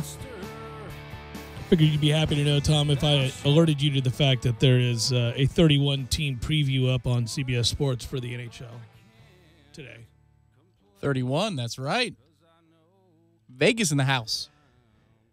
Also, good news is that wide receiver and former Nole Kelvin Benjamin will be able to start on Sunday against New England and was listed as a full participant in today's practice after spending Wednesday with a trainer. That's good news. If you watch that play in which he got hurt early in that last game, you thought, man, this guy's luck is horrific, but he's all right. You see, I guess it's going to be a running thing now because Xavier Rhodes is one of the elite corners in the NFL. That he is. But there was a clip that was released about 30 seconds in length about Rhodes going one-on-one with Deshaun Jackson last week. And it shows him, and he keeps up with him. The ball doesn't come his way, but he's huffing and puffing. Then they cut to him on the sidelines. He goes, "Woo, D-Jax, that MFer's fast." I was running for my life. I think there's two things about what's gone on with Xavier Rhodes in the NFL, and he was really good here, obviously, but now he's become an elite corner, and he's paid like it accordingly. Does he seem faster and in better shape than he? It stands to reason that as you get older and you keep working out, you're going to get bigger and stronger. Of course, that's happened. He is really refined, what he is as a ball player. He's more physical. He was always physical, but he's more physical now. And I just feel like he's faster watching him. Sometimes that could be deceptive, uniform, whatever it might be, but he looks faster to go along with the added size, which is a hell of a combination to happen at the next level. Well, the thing is, in his, redshirt junior or sophomore year, whatever it was, his final year here, they didn't target him all that much. No, people stayed away from him. So now you see him on Sundays going against the best of the best, Antonio Brown, and obviously Mike Evans was his main mark, but the speed of Deshaun Jackson on down the line, in the NFC North. He had some time against Calvin Johnson, Jordy Nelson, and he's holding his own / winning those battles. And you know how fast those dudes are because you've been watching them. And you know those are the physical freaks. You know they're 40 times. And it's like, wow, he can keep up with them. Maybe there's a reason ACC foes weren't attacking Xavier Rhodes after looking at him on film. Xavier has run with the fastest of the fastest in the last 3 weeks. You've seen it. Antonio Brown, he had a great game against him as well. Under 70 yards receiving. Yeah, he's absolutely become a stud. And for what he's done post Florida State, you root for guys like that because he's a charitable soul and a good guy. And has really helped out with the Kids First Fund. He's done really good work. Well, and he's got 2 gears to him as well. On Sundays, he can play, just cover and be professional. But then if it's a physical and nasty game, he likes it. He'll have an edge to him now. I mean, we saw what he did obviously against Odell Beckham last season. But I point back to one of my favorite regular season games in 2016. It was week 2, I think. It was Packers and Vikings, and it was in Minnesota. And that game had the intensity and physicality of a playoff game. And Rhodes was one of the leaders on defense, setting a tone. So he can be physical or he can play quietly, but either way, he's going to win his fair share. Yeah, a fun guy to watch play. That was a matchup I wanted to see. It's funny that he alluded to D-Jack still being fast. At that age, it is remarkable. That is the one thing he has. He still has it. And, he obviously – you go back to when you were watching Hard Knocks. Think about how the first 2 times he got free in practice, the veteran players with the Bucs going, woo. Man, they're all wide. Yeah. That's a different speed. Well, and they've seen, obviously, the best athletes in the world. Obviously, when he cares to do it as well. But you saw it on the end around week 2 of the preseason against Jacksonville. And you go, oh, my God. Yeah. Just the way the camera pans when somebody is running at that kind of speed, it takes your breath away because you're not used to seeing the camera pan quite like that. And I think that adds to the effect. Clemson's got a kid, not to segue completely away from Deshaun Jackson, but Clemson's got a kid. Number 9's like Etienne, I think his name is. He's a track player, but he looks like a football player too. And it's 2 weeks in a row, kind of garbage time-ish as he's emerging into becoming a role player / featured player. It's breathtaking top-end speed. It's like when Chris Thompson would wait and then go, and he wouldn't stop, and he'd run Chris for Thompson days. does that now in the NFL. It has been a great start to the NFL season for former Noles. It's all around. I don't know if you saw it, former safety for Florida State 2013. Why am I forgetting his Terrence name? Brooks. Yeah, that's correct. He was named a Player of the Week That's in the AFC. exactly what I was just about to bring up. Most people were really worried because he had the injury, and he's come all the way back, and he was just named the Player of the Week, is right. And so he's playing well, and he was already playing well prior to the injury, so he looks great. Obviously, Kelvin, when he's healthy, is a really good player. Dalvin Cook has really looked good to start his career in Minnesota. Xavier Rhodes, the aforementioned Xavier Rhodes, is playing very, very well. Obviously, Jameis Winston. You just go back through the last 3 or 4 years, time and again, you see guys playing very good football. Yeah, you see why we were good, why we were really, really, really good. You see why we were all-time good. The thing about that season, besides the national championship, and it was a close game, and it's a great comeback and final drive and all of those other things, but by and large, that's one of the lone teams over the last more than a decade or maybe even more than that. Go through each national championship and think about the teams that have won it, whether the 2 Florida teams, and you can think certainly last year's Clemson team, you think of Florida State's team. When I go, even the Alabama championships, when you go back through, they all had a game or 2, in some cases many more, where they really struggled. Florida State's the lone team in that group of a myriad of teams that really didn't play a close game until the championship. I mean, even the BC game turns into a romp. You go back and look at every game, Florida State annihilates the teams on that schedule.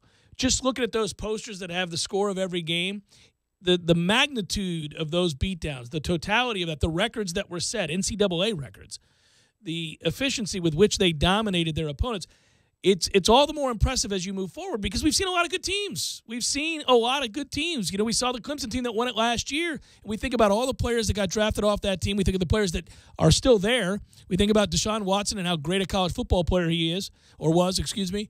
And yet that team could have very easily lost 3-4 games just a year ago. The season they win the national title. Well, yeah, you go on a 31-10 run in the title game too. You know, after it's 21-3, and you think, oh no, here we go. I have to endure a decade more of this SEC conference talk. It wasn't even that. It was the realization in my mind, anyhow, that you have an all-time great team that is dispatched of everybody, and they're not going to get their just reward. They're going to have their off night on the worst nights of all. Yeah. You can't, I would have felt like that was the greatest crime, certainly as a no, that we had seen. I mean, it wasn't close, the best team in college football by a lot. And even teams and fan bases that hate Florida State knew it. They conceded the point. They were like, well, special year in Tallahassee, I guess. There was no way to talk about it other than to note how damn good they were. So you're right. It's not surprising that 2 and 3 years removed from that, you look out on the field on Sundays and you go, he's a great player. He's a great player. He's a great player. He's a great $5, $5. I was just thinking of delicious meal for $5, delicious meal for $5. Finger licking. They've had some good ones over the years, and because that's the same Yum brand, but Taco Bell. Remember with Charles Barkley? The $5 box, It rocks, it rocks. It was just so bad, it was good. They're always, the more absurd, the better. Chris, you're right. Rattlers come to brag and pack the place for the 7:30 ESPNU broadcast tonight, right? There you go. So we brag different, FAMU. There you go. So it's good that Chris is noting that Florida A&M, who's coming off a big win against Savannah State, 20-14, off to a good start this season. We noted that program was moving in the right direction. You're right to point it out. Let's hope that continues as well. So, hey, I've said it time and again. When the two programs are playing well and there's a buzz about them, Tallahassee, which is already a great place, becomes an even better place. You feel that in the air. I want the return of the magic in the air. I used to love walking down to, if you're walking down Tennessee Street back in the day when you used to do the remotes at AJ's, when AJ's existed, both programs were dominant programs in the 90s and early 90s. And really, you could expect, every weekend there was anticipation of you were building towards a run at a championship or something like that. And it was an awesome feeling. There was it was tangible buzz in the city. Right now, it feels a little dormant on the Florida State side, anyhow. I do feel like Florida A&M is turning the corner, which is a good thing. It's been a long time, and for Florida State, the talent's there, and the forlorn feeling that we have, this sort of come on. It just mounts its frustration because there is, when you look at the defensive line for Florida State, when you look at Derwin James in the secondary, when you look at this team, there's just other than the linebackers, which have had some inconsistencies and injuries, that you feel like that should be a dominant team on that side of the ball. And the reason I bring that up is because when defenses are vicious, when defenses hit, what you end up having is, I think that equates to fan enthusiasm. All right, more watching, less washing. Cue it up.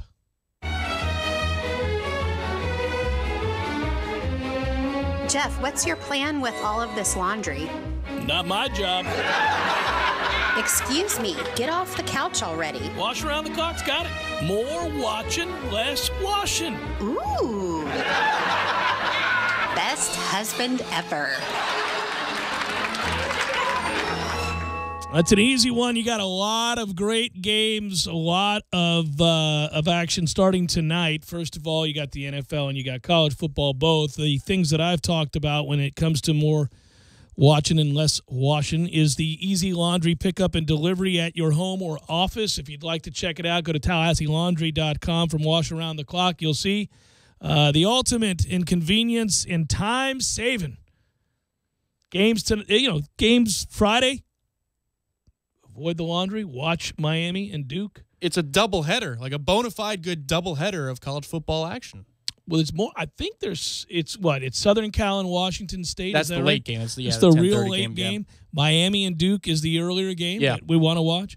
I think there's one more in there that I actually thought was reasonably decent. Well, and obviously, too, tonight, if it catches you by surprise, it caught me by surprise because we have it on outside the main area.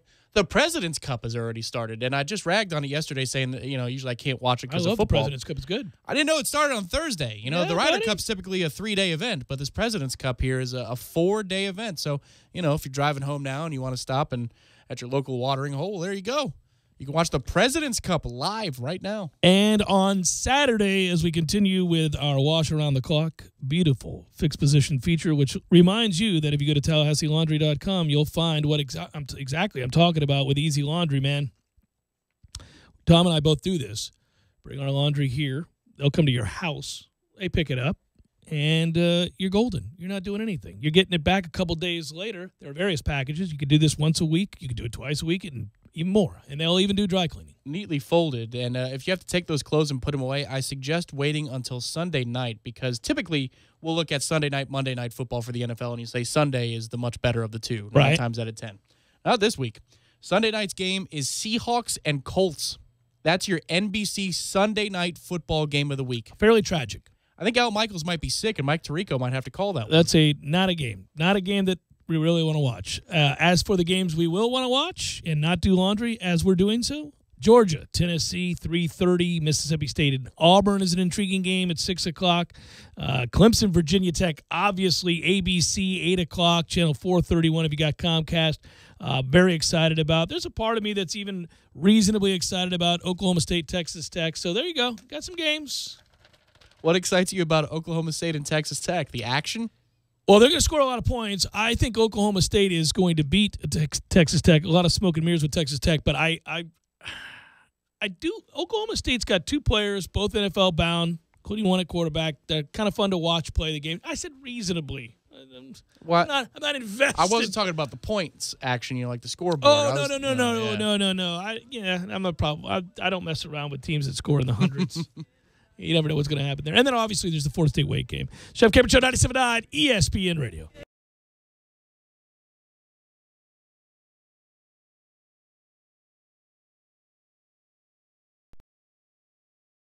When you're in need of auto repairs, look no further than Nice Tire and Auto Service. Nice has been in business for 16 years with long-term, knowledgeable sales associates. They have the latest wheel balancing machine in the industry. And for passenger vehicles, they service AC, brakes, suspension, tune-ups, and much more. Never sit through a long wait. Nice Tire and Auto has 10 service bays to get you back on the road quickly. If you have tire problems, check out their large inventory with various Goodyear and Michelin tires. Nice Tire and Auto Service, 4792 Bluntstown Highway, 574-4100. Landowners, Mahindra's inventory clearance sale is going on now. We're reducing prices like never before on the toughest tractors on earth. Like a Mahindra E-Max 22 as low as $99 a month. Or get up to $8,100 in cash back and savings. Plus, Mahindra's 7-year limited powertrain warranty comes standard. I'm talking tough, like a state of mind. Tough, like a soldier on the front line. Tough when it gets rough, like my Ford truck. Always enough, I'm talking tough. Franklin Spring Creek Ford, the place to find your next truck in southern Georgia. I'm talking tough. Hey y'all, we're Chris and Preston from Low Cash. Head to Franklin Spring Creek Ford and see them about all of your vehicle needs. Enjoy responsibly. Bud Light Beer, AB St. Louis, Missouri. Miller's Tree Service, we go out on a limb for you. Hey, this is Clay Culpepper with Miller's Tree Service. Summertime is here and storm season is right around the corner. We offer free consultations with a certified arborist where we meet with you and advise you on which trees are healthy, diseased, dead, or ones that may need trimming or even removal. Miller's Tree Service, we go out on a limb for you. Give us a call at 894-TREE. Get your weekend started right here on 97.9 ESPN Radio. Saturdays at 6 a.m. with Fishing Florida Radio. Listen to the three amigos, Boudreaux, Steve Chapman, and Captain Mike Ortega as they catch you up to speed on what's new and biting in the North Florida region. Big-time guests, celebrities, interviews, and 3 hours of the fishing info you need. Fishing Florida Radio is brought to you by Sea Quarters Marina off Highway 98 in Carabel. Sea Quarters Marina, your full-service marina. And presented by Hobbit American Grill, locally owned and operated since 1978.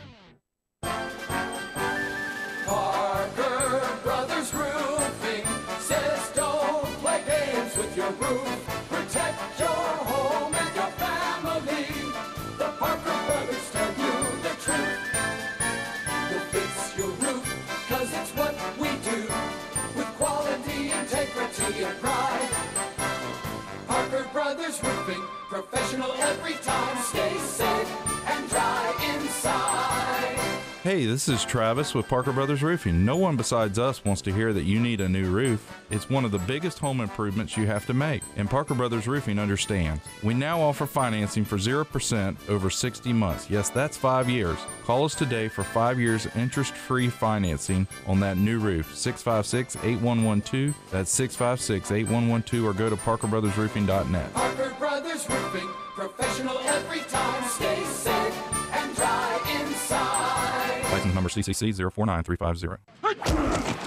Contact your local CenturyLink retail store to enter for a chance to win the CenturyLink Ultimate Football Fan Experience, which includes a trip to the biggest game of the year. For eligibility and official rules, go to CenturyLinkFanForLife.com/FAQ. CenturyLink, your link to what's next. Fire up the grills for another season of Seminole football. 2nd and 3, patient, then explosive, and a touchdown for the Noles. It's Tallahassee Game Day, your ESPN Tallahassee pregame show featuring Jeff Cameron and Tom Lang. Yeah, I like them. Get the latest news, interviews, and insights 3 hours ahead of kickoff before the Noles defend home turf. Hey, on Saturday, we're going to play a game.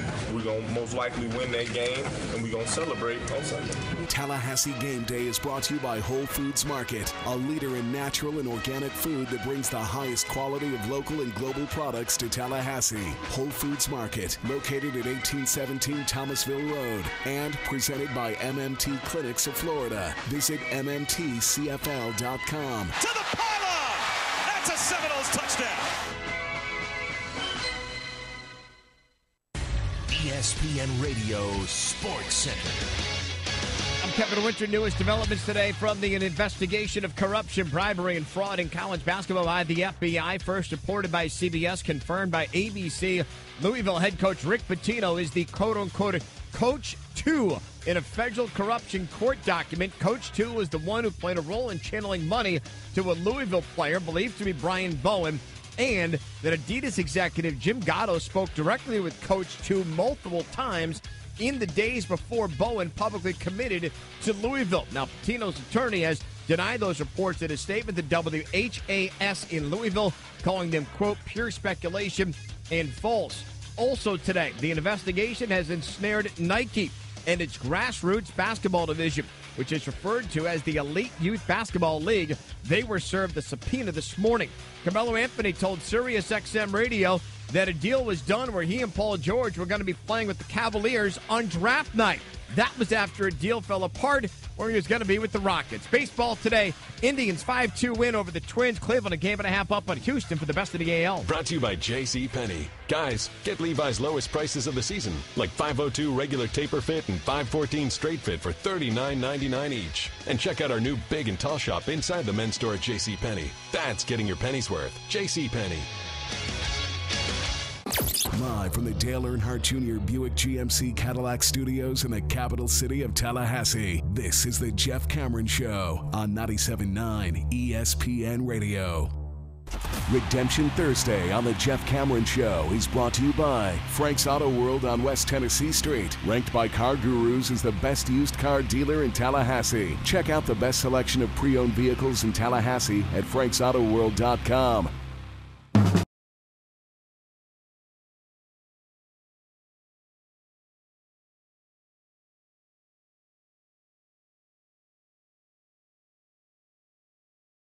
I knew that, Tom. This Saturday there's a wing feast I'm about to talk about. What's up? Teased it yesterday. Did I? Lost track of the Wing Feast tease. I didn't put the Wing Feast, in the center of the. Oh, that caught my eye. Maybe I'm hungry. I think I'm hungry right now. It's like I see all of the copy and I go, "Oh, that's cool. Yeah, it's about that time. It's the time in the show where we do this. In fact, cue it up." But then my eyes went wings, which are delicious. Count them up, pour them out. I'll just have a cup of coffee. There it is. It's Beer 30, brought to you by the 7th Hill Tap Room on Appalachian Parkway. It's about that time. You guys are about to get off work. It's time for Beer 30, presented by our friends, fine friends, at the 7th Hill Tap Room on Appalachian Parkway. By the way, this Saturday at the 7th Hill Tap Room, enjoy a Wing Feast and Brews special as you watch FSU and Wake Forest. That part I remember. At 3:30, for just $25, you'll have access to a delicious wing buffet plus a $15 self-service tap card. Our thanks to 7th Hill Tap Room, right underneath the Corner Pocket Bar and Grill on Appalachian Parkway. Tallahassee's home for the freshest Florida craft brews. Yay! That's a good special because I know that the wings are coming from upstairs at the Corner Pocket, and those wings are no joke. So I love their wings. Mm-hmm. I had some earlier this week. Play some shuffleboard during the 30-minute halftime in college football, too. You really have zeroed in on your hatred of the lengthy halftime in college football. It's the halftime and the TV timeouts. They're longer than the NFL. I mean, now that I'm watching a lot more NFL, not just Bucs games this year, I'm realizing that the TV timeouts, especially the quarter breaks, are their own. I mean, you could make a Bloody Mary from scratch. If it's a new kick at the end of the first quarter, I mean, you could go get tomatoes, make tomato juice out of it, squeeze out the juice. Yeah, you're like, good Lord. Go out to your garden and go grab some celery if that's your thing. Devin writes in his email, subject, funeral home skit after last Wake Forest thumping. If we go up there and lay an egg on defense against Wake Forest and somehow lose this game, will you please do another funeral home skit? This one for Charles Kelly and whoever else needs to be fired, in your opinion. Thank you, Devin. Well, the funeral home skit was many, many moons ago, and that was after an NC State loss. And that was one of our better bits. I was fantastic. That's going on 10 years old now at this point, right? It's got to be. It's a long time ago, yeah. That was maybe more. Millar would know. I wasn't there. It's a good bit.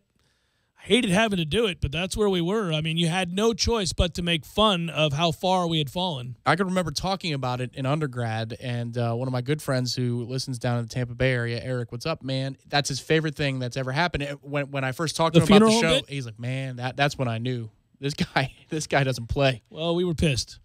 This from Ryan via email. Good job, emailers. Lately, you've been picking up your game. Subject, W's and L's. Knew that was coming. JC, I'm as big a homer as anybody, but I think we're amongst the worst coach teams in the conference, certainly. I'd love to agree that we'll go 8-3 with a close Clemson loss, but honestly, I think we'll get coached to 5-6 with losses to Florida and Miami upcoming. What says you? Well, we disagree, Ryan. I don't think we're going 5-6. I think there are elements of what we're doing that are lacking. And there needs to be special attention paid to that.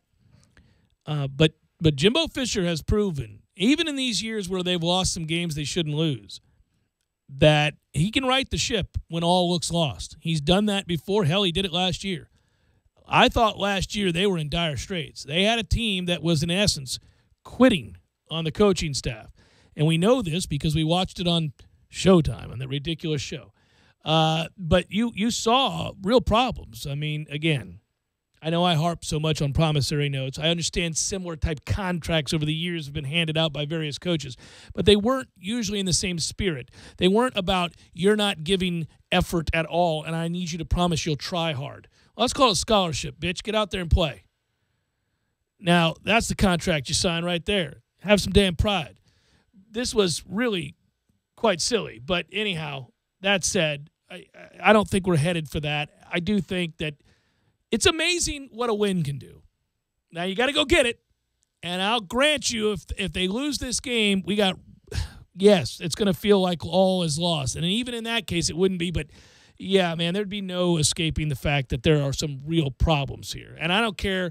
I mean, listen, believe me, I hear from the most myopic, over-the-top homers all the time who any little criticism They tell you how much they hate you and how much of a buffoon you are. But, of course, they're listening every single day because they're losers, and they can't help themselves. But I got you with that. I mean, it feels sometimes like we're close. But I don't think we're at that DEF-CON level yet. No, we're not there yet. Can I posit a quick theory, though, that there's a cumulative effect with players? I mean, those are the players a lot of them are the same. I mean, that defense is veteran-laden, and they felt let down a little bit last year. They felt confused last year, and so their response was to shut it down in key moments. We're 0-2. Could there not be a cumulative effect because of what happened last year? The only way they can lose to Wake Forest is if they've quit. I'll just say that. Not talking about Wake specifically. I'm just talking about the effort thing. They had to correct it last year. Things got good. You can survive the Alabama loss, but you come back and you lose this game. That is in them. A lot of the players in this group. It's in them.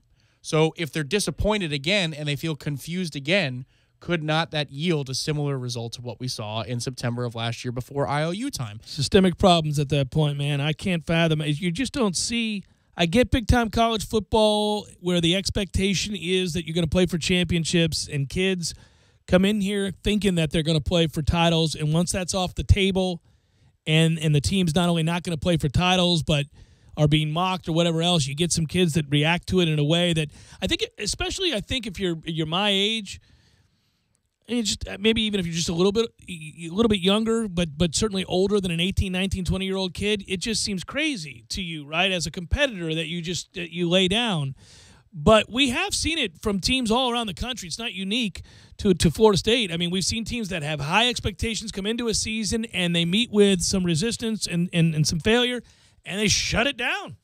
I don't know. It's hard to imagine. In theory, yes, I understand completely what you're talking about. Of course, you should give as much as you can every single game you play. I would think that just the fact that you get embarrassed or that you are frustrated, that alone would cause you on the next play to want. I mean, I'm not saying they're not desirous of that, but sometimes you see the kind of loafing that makes you wonder. Well, but again, here's where I'll play the devil's advocate because this isn't pulling anything out of thin air. Ira said it on Monday. The players walking off the field were angry. Yeah, they were angry. If you felt like, as a player, you were let down last year by your coaches, and that's why you shut it down, and then everybody agrees, we're going to get this thing ironed out, but then you see the same kind of thinking on the field against NC State that you saw last year, and then you hear what Ira said, which is, again, not who it was or what they said, but in general, players walking off the field were not happy in the situation they were put in. You failed me again, coach. What do you do in that moment? I think you do go rogue? You know what I mean? No, I think you got to be real careful as a player. I think you got to be real careful about deflecting blame onto your coaches. You're talking about a team atmosphere. What I would be concerned about in that situation, Tom, if that's possible, then there's some real disconnect between the coaches and players at that point. Because if you're connected, your coaches can let you down, and you wouldn't even really know it because you're not wired to think that way. You're all in it together. You would think, what can I do better? What can I do to help change our fortune? What did I do wrong? How did I let them down? I mean, that's just the way you would think because football is the ultimate team game. So the only way you wouldn't is if you feel nothing for them and you think that they're failing you and it's costing you potential money and draft pick and all that other stuff. Like that would be... Well, again, citing specific examples, because I know that's a big thing to throw out there and just it's not blindly. Yeah. Players last year said that the coaching staff simplified what they were doing after the North Carolina game. And so everybody said that, I feel like I can make plays now. There were several different players on the defense that talked to the beat and said as much. Right. That, okay, Coach Kelly has simplified things. I know where I need to be now, and we can go play fast and go make plays. And then the implication again was they were confused. The coaching staff was frustrated. It was just a bad situation, a disconnect. Jimbo admitted to as much on Showtime. Why are we not reaching them? Why are we not talking to these guys? Right, yeah. He was talking to Derwin James when he said that, yeah. Well, even the coaching staff, when they showed him at the head of the table, and he said, guys, what are we doing here? Yeah. You know, where's the breakdown in communication?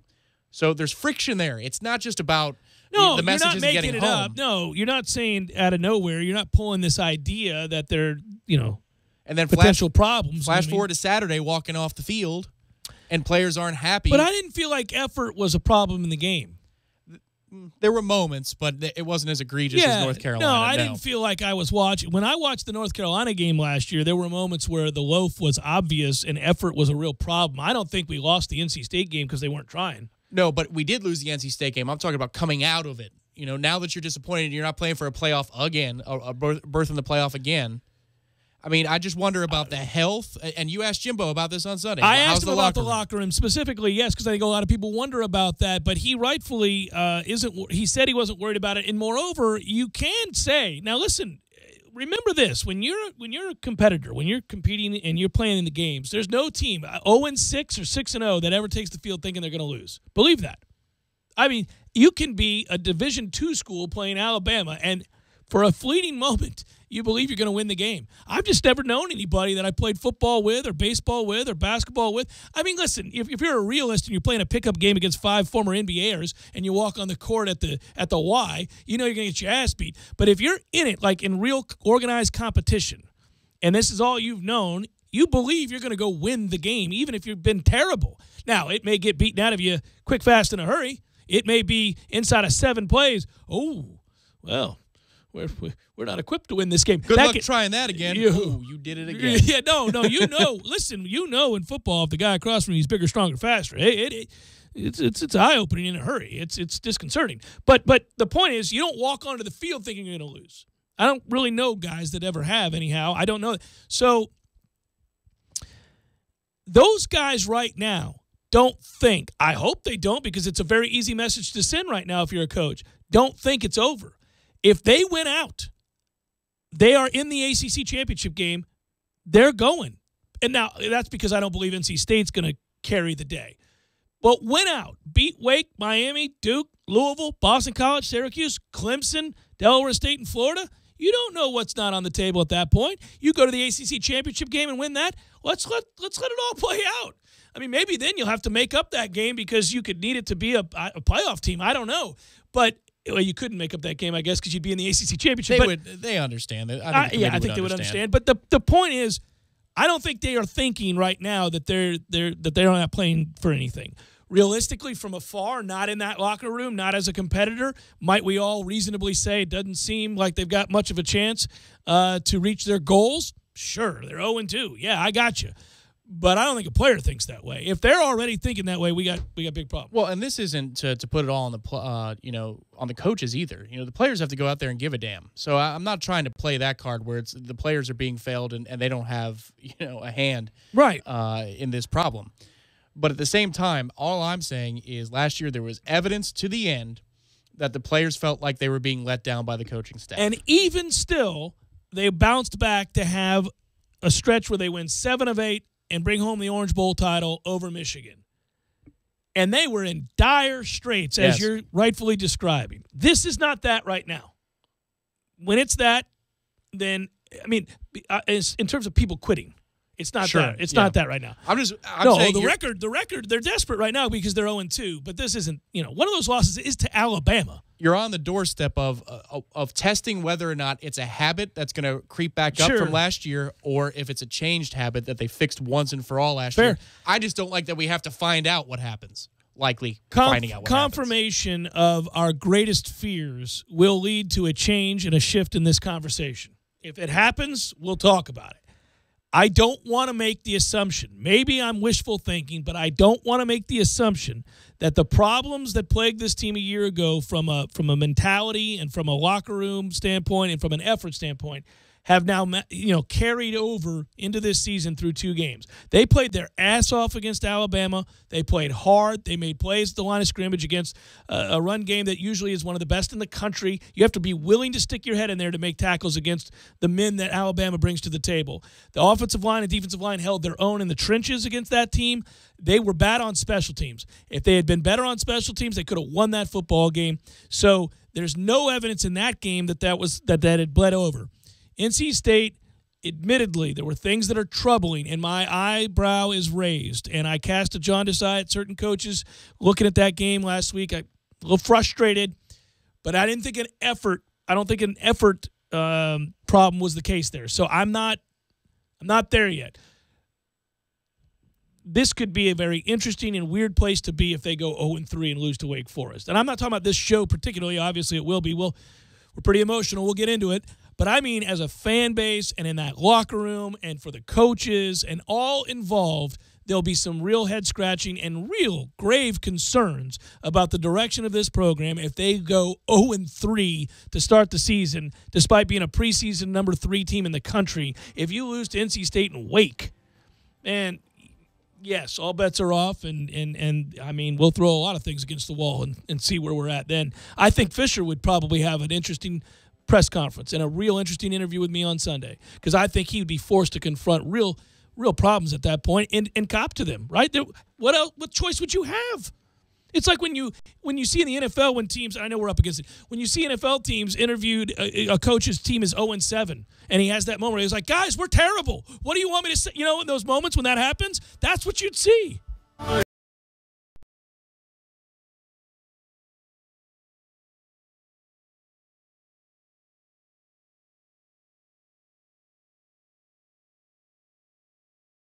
When you're in need of auto repairs, look no further than Nice Tire and Auto Service. Nice has been in business for 16 years with long-term, knowledgeable sales associates. They have the latest wheel balancing machine in the industry. And for passenger vehicles, they service AC, brakes, suspension, tune-ups, and much more. Never sit through a long wait. Nice Tire and Auto has 10 service bays to get you back on the road quickly. If you have tire problems, check out their large inventory with various Goodyear and Michelin tires. Nice Tire and Auto Service, 4792 Bluntstown Highway, 574-4100. Landowners, Mahindra's inventory clearance sale is going on now. We're reducing prices like never before on the toughest utility vehicles on earth. Like a Mahindra XTV 750S as low as $135 a month. Or get up to $3,450 in cash back and savings. Plus, Mahindra's 3-year limited powertrain warranty comes standard. I'm talking tough, like a state of mind. Tough, like a soldier on the front line. Tough when it gets rough, like my Ford truck, always enough. I'm talking tough. Franklin Spring Creek Ford, the place to find your next truck in southern Georgia.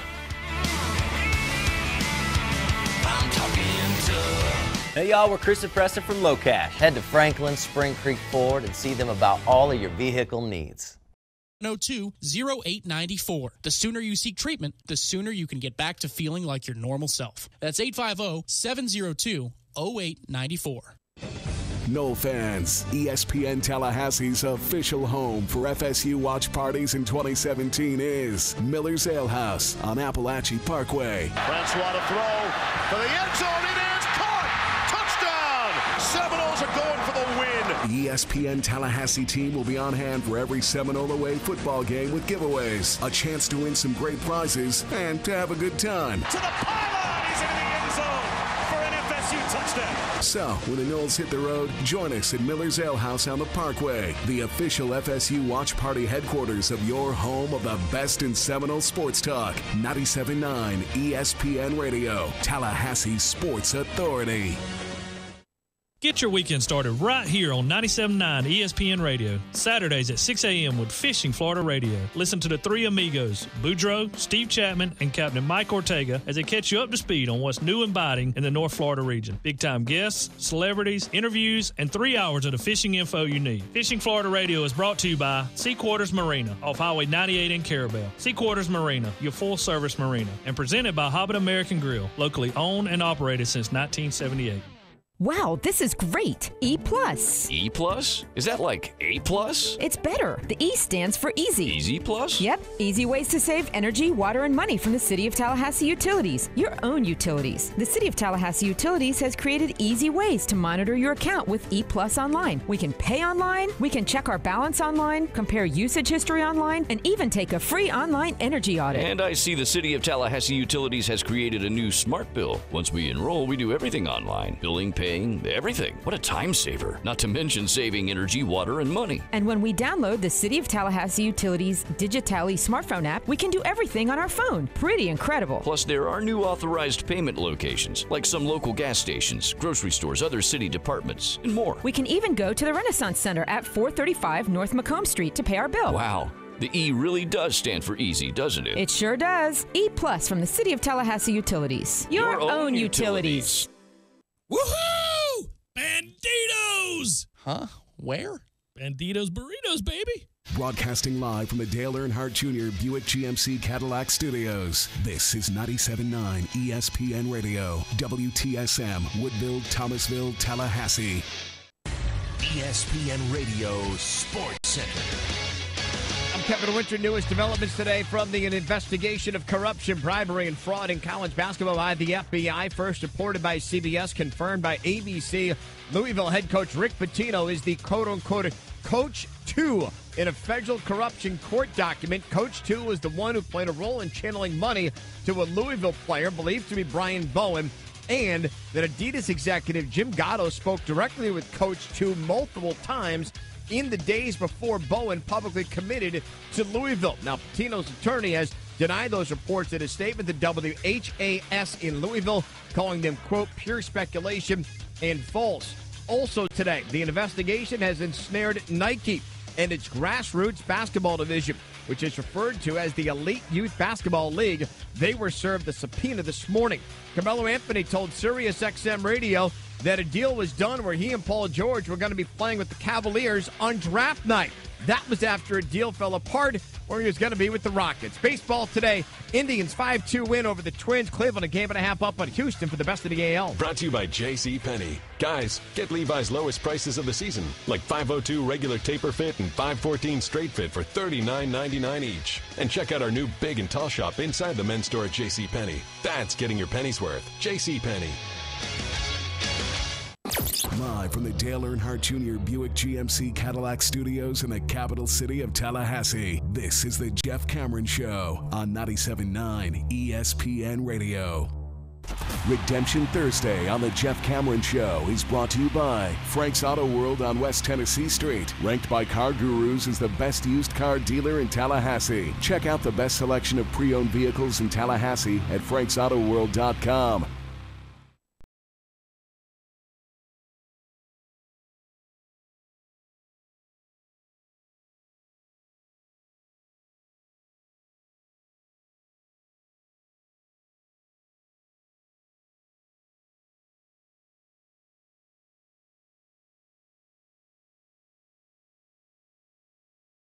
Final hour of the Jeff Cameron Show, at least for today. Thanks for tuning to it. I'm Jeff, that's Tom. We're online, ESPNTallahassee.com. That's where you go to listen live via the streaming free. Always, don't miss anything. But if you do, remember we got you covered. All 3 hours going to be posted both through iTunes and in our own audio vault. That's every day upon the conclusion of the show. And, oh, by the way, limited commercial interruption. Go there, check it out. Email the show if you like, JCS at 979ESPNradio.com. Find me on Twitter at JCameronShow. WTSM app for your mobile devices is a good thing. And, oh, by the way, we are on YouTube. Tom, you noticed today for the YouTubers that broke out, oh, yeah, a little Bolts time, baby. Man, that season starts like next week. It's crazy hockey is starting. What? Hockey? We're barely getting going with football. Hockey's starting. Show and prove, Tampa Bay. Show and prove. You guys have always talked an A-plus Stanley Cup level of post-game, pre-game, one-liners about effort needs to be there, consistency. Your complacency has plagued you for the last 3 seasons, so let's get over that, will we? 2-3 in the preseason, Tom. I'm very upset with his preseason results already. You need effort consistently. It cost us last year. Don't do it again this year, you bums. Yeah, bums. Get it together. I love dearly. We're on YouTube, ESPN Tallahassee on YouTube. I think I said that. You can see my nice Lightning shirt. The Lightning gave me this shirt. I like the Lightning.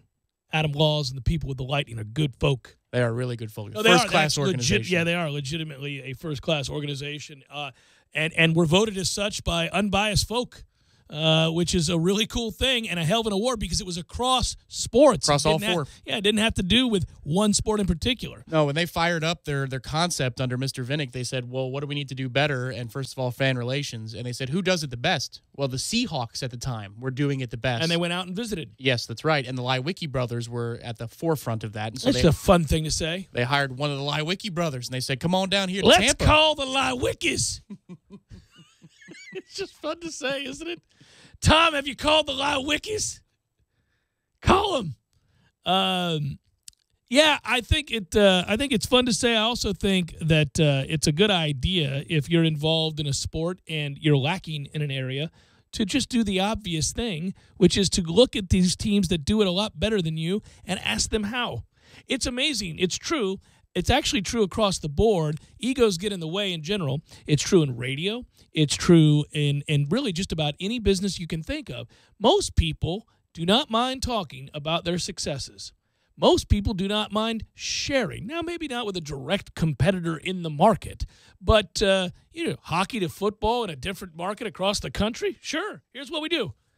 They'll tell you what they do. They'll tell you happily, and maybe they'll try, if they're really curious and they want to keep learning, they'll ask you what you guys are doing, and, hey, I'd keep that, but maybe do this. No, I can tell you within the state, because hockey in Florida, it's thriving in Tampa, but obviously in Sunrise in Miami, they want to increase the relationship between the Panthers and the fans. And they haven't had a relationship in the past 20 years. I mean, they were good in the 90s, but then it kind of tapered off. You got this very select group. I've been to a few Panthers games. Just I have a friend who works for them and another friend who's friends with that friend, and we always go when I go down to South Florida. I've been to that arena. It's great. I saw Springsteen there too. But anyhow, it's great. And They have us a loyal niche, but they got to grow it. Right, and that's where we always play the Orange Bowl Classic, the Florida State basketball program. It's in that arena in Sunrise. Yeah. But the Panthers asked Tampa, how are you succeeding in Florida? Can you help us? And rival organizations are working together. Yeah. And the Florida Panthers are trying to build in that model. Because you all know it. Everybody out there has gone to a baseball game. I think the Braves do a wonderful job. They did at Turner, and they're doing it again at SunTrust Park. When you go to a building where the people give a damn and welcome you, it makes you like what your experience is going to be all the more. The 3 hours that you spend there for football, baseball, hockey, it makes a difference. It really does. You'll go back because of it. One of the things that when the Marlins were opening their stadium that they were attempting to do was make, obviously, the thing that everybody's attempting to do is make the fan experience that much greater than sitting at home and watching the game on television. And, of course, baseball is very unique in this way. The way the game has shifted is that baseball does very well locally in most markets.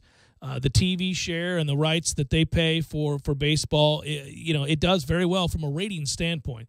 So teams that maybe suffer from attendance problems, after all, you play 81 home games, and many of those are midweek games at weird hours and can be difficult to draw for fans that aren't in cities like Los Angeles or New York. But they do fine on TV. They wanted to know, how do we draw more people out? What kinds of things can we do? What would be in the stadium that would make you and entice you, want you to come to the stadium? And my buddy Matt Britton, he's an old who worked for the Marlins for years. He went up to Citi Field to see what the Mets were doing when they had built their stadium, and it was new, and he wanted to learn from the Mets.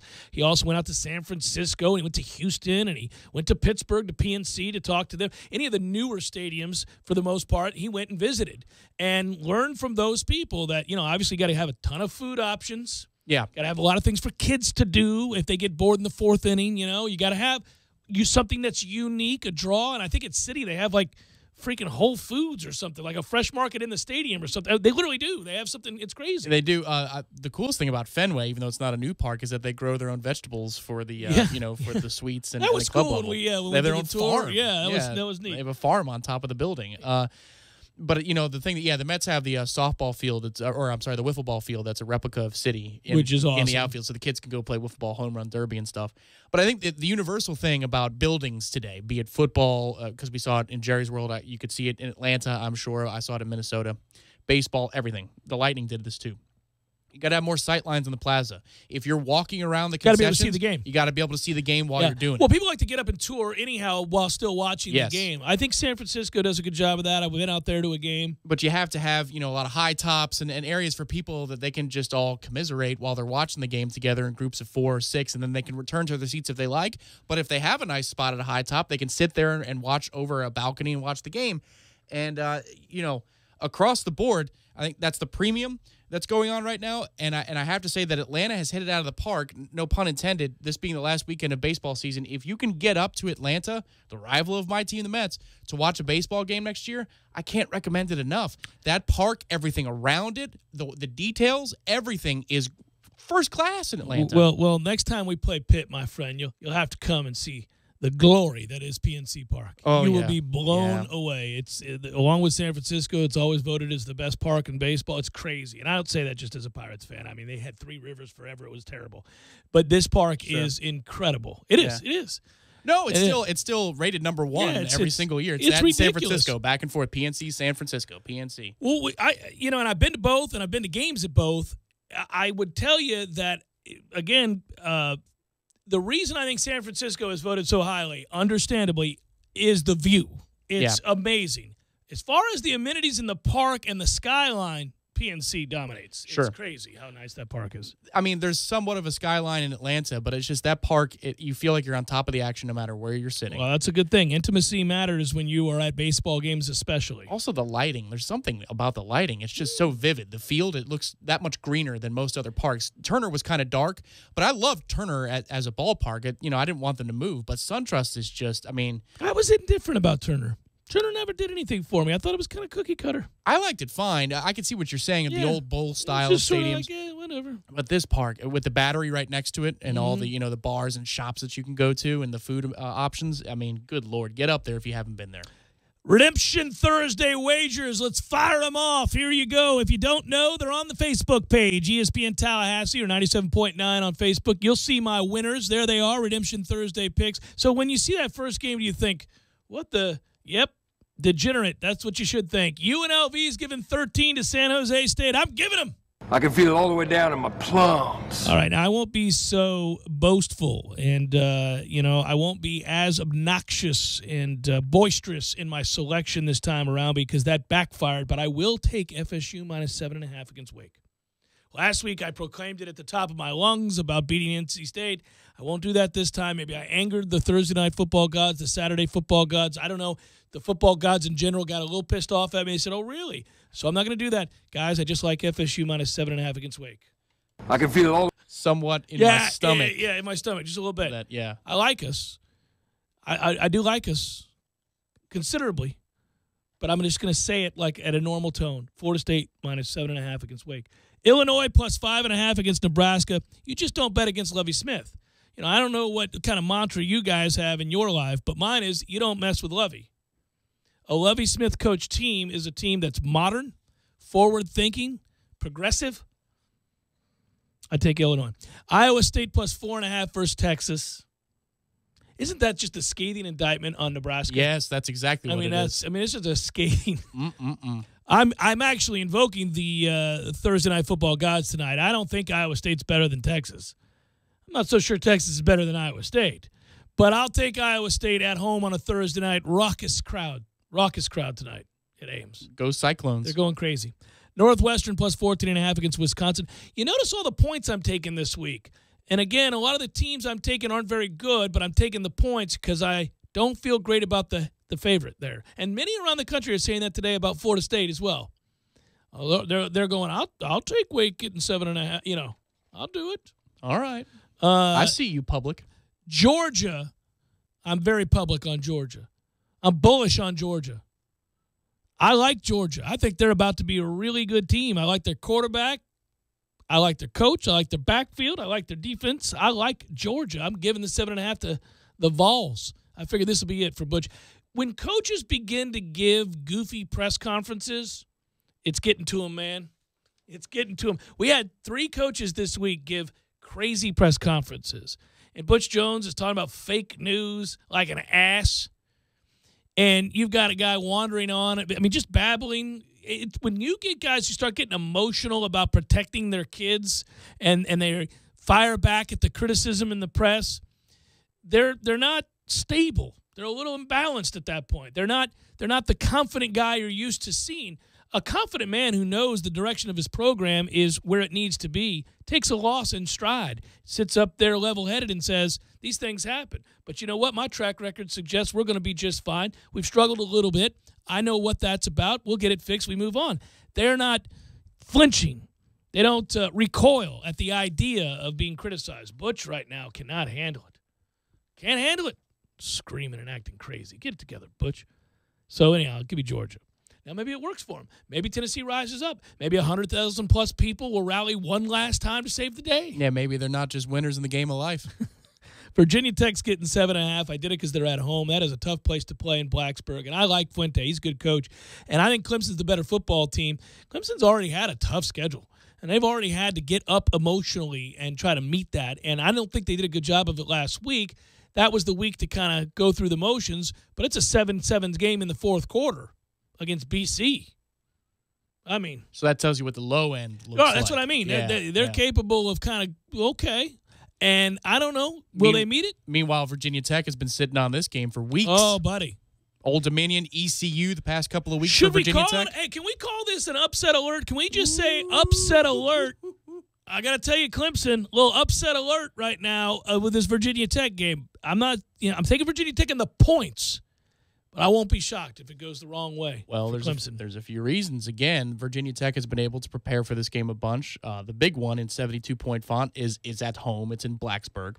But then also, I mean, you trust the coach, don't you? I trust Fuente, yeah. I think he's isn't quickly getting them into a place of It's an impressive dude. Place of power. It is. And then finally, Alabama looks like they're about to do to the SEC what they did to the SEC a year ago and what a lot of people do to the SEC when playing teams not named Alabama.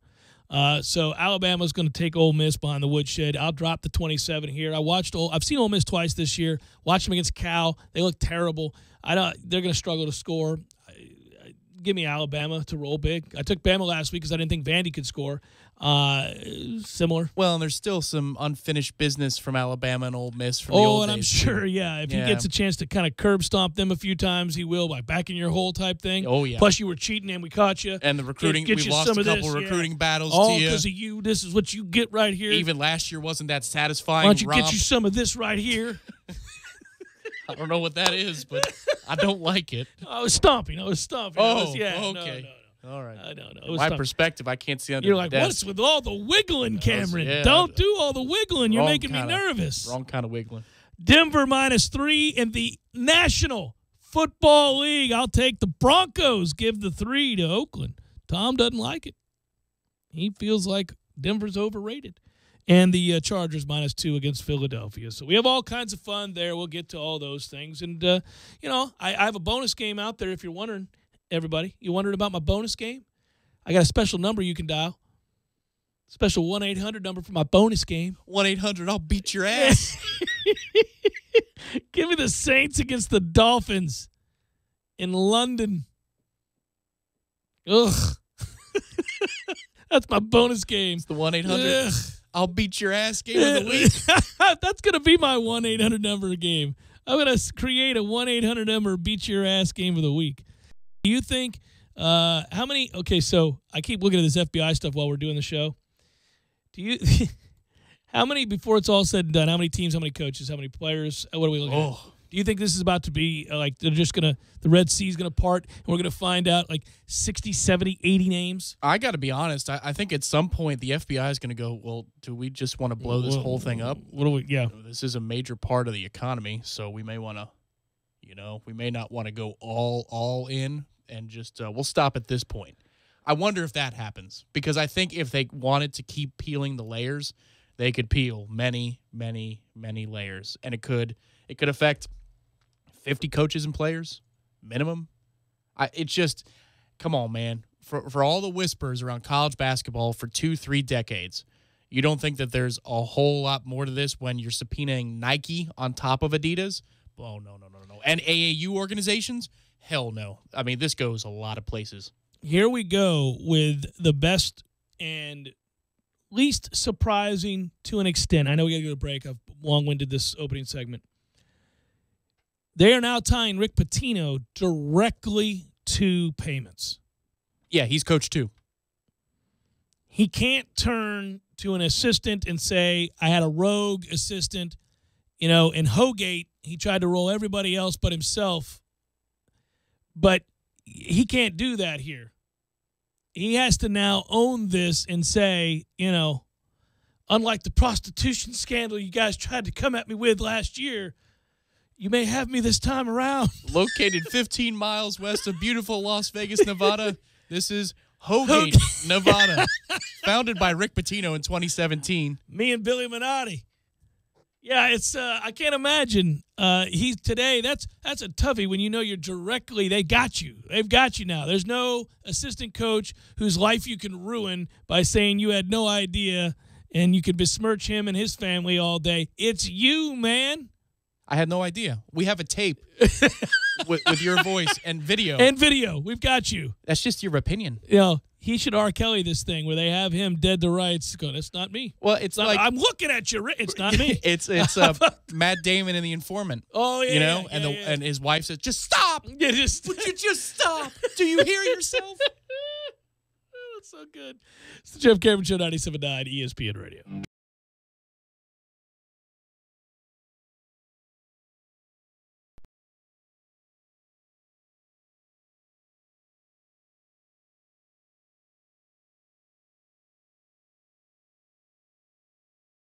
When you're in need of auto repairs, look no further than Nice Tire and Auto Service. Nice has been in business for 16 years with long-term, knowledgeable sales associates. They have the latest wheel balancing machine in the industry. And for passenger vehicles, they service AC, brakes, suspension, tune-ups, and much more. Never sit through a long wait. Nice Tire and Auto has 10 service bays to get you back on the road quickly. If you have tire problems, check out their large inventory with various Goodyear and Michelin tires. Nice Tire and Auto Service, 4792 Bluntstown Highway, 574-4100. Landowners, Mahindra's inventory clearance sale is going on now. We're reducing prices like never before on the toughest tractors on earth. Like a Mahindra Emax 22 as low as $99 a month. Or get up to $8,100 in cash back and savings. Plus, Mahindra's 7-year limited powertrain warranty comes standard. I'm talking tough, like a state of mind. Tough, like a soldier on the front line. Tough when it gets rough, like my Ford truck, always enough. I'm talking tough. Franklin Spring Creek Ford, the place to find your next truck in southern Georgia. I'm talking tough. Hey y'all, we're Chris and Preston from Low Cash. Head to Franklin Spring Creek Ford and see them about all of your vehicle needs. Buying experience in town. Visit us today at 1850 Capitol Circle Northeast or online at DaleJr.BuickGMC.com. And remember, you too can be a Hendrick driver.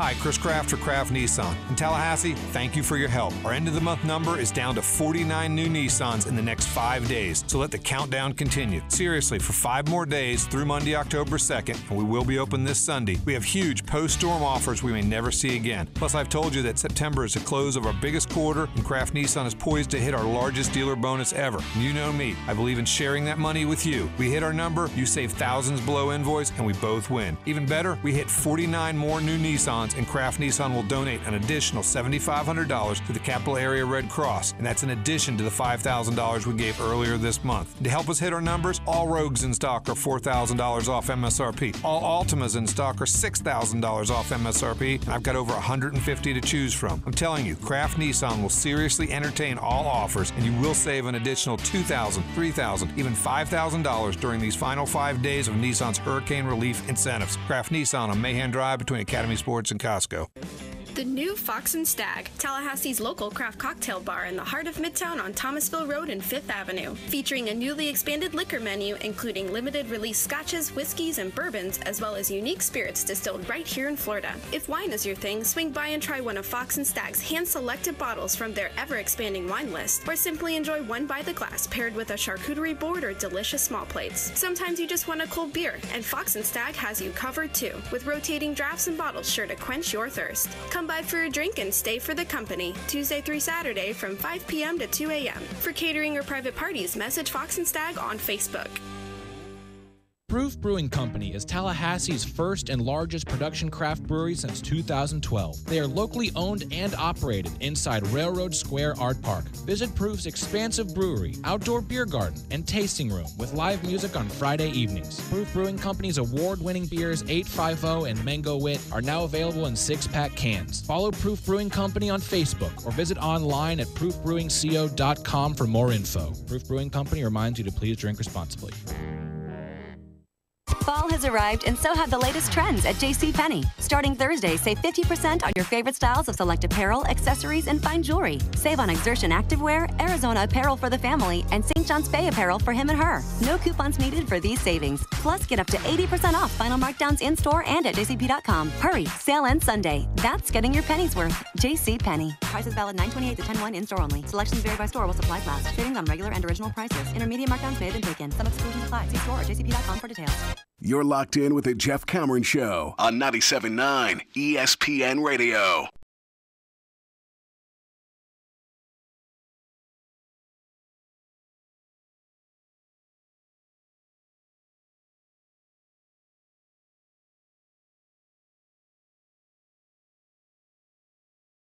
For these stories, this is the best part of combing the sports pages. If you still comb the sports pages, maybe you comb the interwebs. If you comb the interwebs, then this is the best part. With the head comb and most of the time, if you are perusing the internet, it's a dark and lonely and dire and sorry place.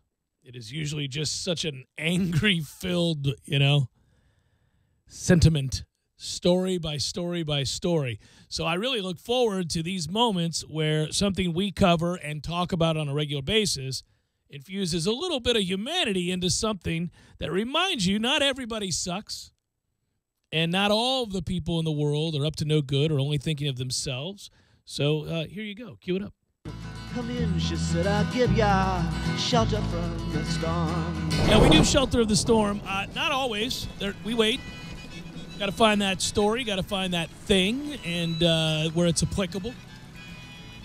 But this is certainly that. Our thanks to Parker Brothers Roofing and Construction. Of course, Parker Brothers put the roof on my house. I got no complaints. Pros, and really, really superb workmanship. I was pleased as punch and still am. And, not everybody needs a new roof. I got you. But when you do, think about Parker Brothers. I don't endorse them for the hell of it. They do a good job. They did a great job on my house. And they sponsor Shelter from the Storm, which is one of my very favorite segments to do.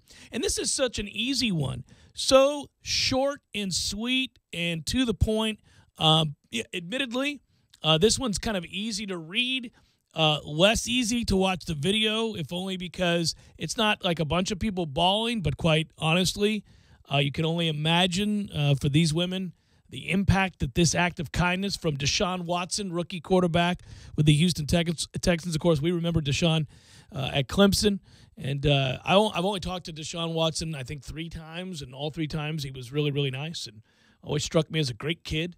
And I always thought that was a cool story that you could connect him to work done, in a weird way. And we always see the great deeds that work done does around the league. And really, I listen, yes, we're partisan there. He said, no, I'm not trying to do that. I'm just saying that's when you see things like that, it's great. And it's cool that from that, amongst other reasons, Deshaun is using his platform and his opportunity to do something similar. No, I don't think there's any wider smile today than Warwick Dunn's because it's the legacy. Yeah. It's the legacy of his mom. That's right. And then Warwick is doing something to honor his mother. And then through that, this is another generation of someone doing the right thing and paying it forward. It's very cool, and this is how the story reads. Texans rookie quarterback Deshaun Watson has donated his first game check. He donated that check to 3 women who work in the NRG Stadium cafeteria and who were especially affected by the flooding from Hurricane Harvey. And when you watch the video, you can find it online very easily. And I think probably by now most of you are aware of this story. But if you're not, this should brighten your soul a little bit today. You'll see him come in, and he walks over to the 3 women of the cafeteria there, and they're at work. And he says, for what you do, for all of us every day and never complain. I really appreciate it. So I wanted to give you my first game check in order to help you all out in some type of way. Watson told the women, here you go, and he had it divided up. Now, if you're wondering, his base salary, Watson, is $465,000. So he donated a check for $27,353. And you would imagine that for people who've been affected by the storm, that goes a great way. I mean, a long way, I should say. You get about almost $10,000 a piece. You can fix some things, which is fantastic. And also, well, I'll get into this in a second. He walked into the cafeteria with the envelopes wrapped in a ribbon. Said, hopefully that's good and that can get you back on your feet somewhat. And anything else you all need, I'm always here for you. I'll always try and help. That's just a beautiful thing. And, of course, as Tom and I just mentioned, and it's mentioned in the ESPN story and along with many others, he's always been on the receiving end or he's been on the receiving end of similar kindness in the past. He and his family were once recipients of a house built by Habitat for Humanity connected directly with work done there. So, fantastic. Just good people doing great things. Good on you, Deshaun Watson. It's a beautiful thing to see, and it's the kind of thing that certainly brightens all of our day and makes me want to root for you to do well. I was kind of rooting for him anyhow. I like the kid. I'm also glad he's out of Clemson. He was really good. And he's playing okay. That was a much better performance this past week than obviously the Thursday night performance, which was smoke, mirrors, and a lot of bad football. Yeah, listen, I hope that he is able to make the transition and play well and as soon as possible because I think he's a good kid and there's really nothing to dislike about him. So it'd be cool if it would happen. I'm just wondering as it pertains to that. And by the way, that was Sheltered from the Storm, brought to you by Parker Brothers Roofing and Construction. They do great work. Give them a call today, 656-8112. I just wonder if that is him and the learning curve accelerated, which would be great, or I really am beginning to wonder, is New England going to guard anybody? This is getting weird. That's true, but there is a play, and if you go look at the Brian Baldinger Twitter feed, which is great. I saw he makes four dudes miss and then rolls out to his right, eyes down the field, throws the ball. Again, I think a lot of that had to do with you don't get first-team reps at the NFL, you hardly get any reps at all. And then you play on a short week after you have to relieve Tom Savage, who's fumbling and throwing picks left and right. Yeah. So you got no time to prepare. Then you go on the road, you play a pretty good Cincinnati defense. And then you actually have time to prepare moving forward, you're going to have to look better. I just, as comfortable as he was in the preseason, and I get it, it's preseason speed. It's not NFL Sunday game speed when the games count. I didn't think that was him, the kid that we saw making his starting debut. Now, I think his upper end is maybe a Pro Bowler because people decide not to go to the Pro Bowl kind of a thing. But a league average quarterback to above average quarterback, I think he can be that. I don't know that he's going to be one of the faces of the NFL, but I think he belongs. I think he belongs on Sundays. I think you got an interesting matchup, right, with the Tennessee Titans at the Houston Texans. Yeah. Intriguing matchup at 1 o'clock. That's a damn near a pick'em. Tennessee by 1.5. Today is Thursday. I don't mind talking gambling angles left and right.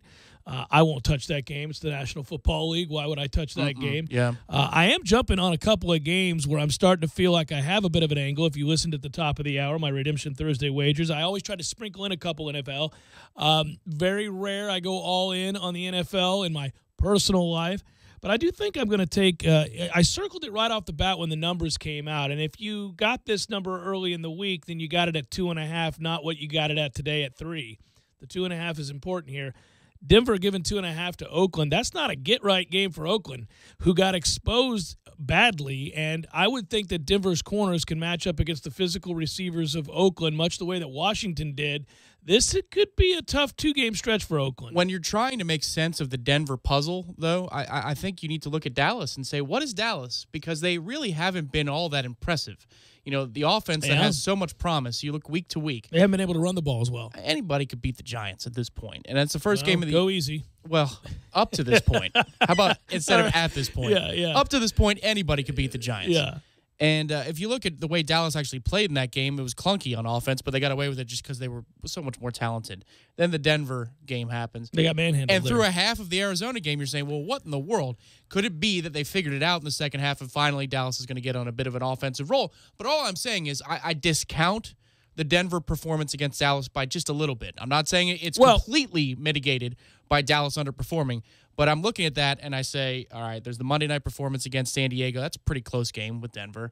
Then there's the ass kicking for Dallas, and last week they go up and they lose to the Bills. Which I predicted they would do. Correct. I've got a pretty good feel on Denver. It also seems to me, Tom, Denver is one of the few teams that you need to look at where they're playing.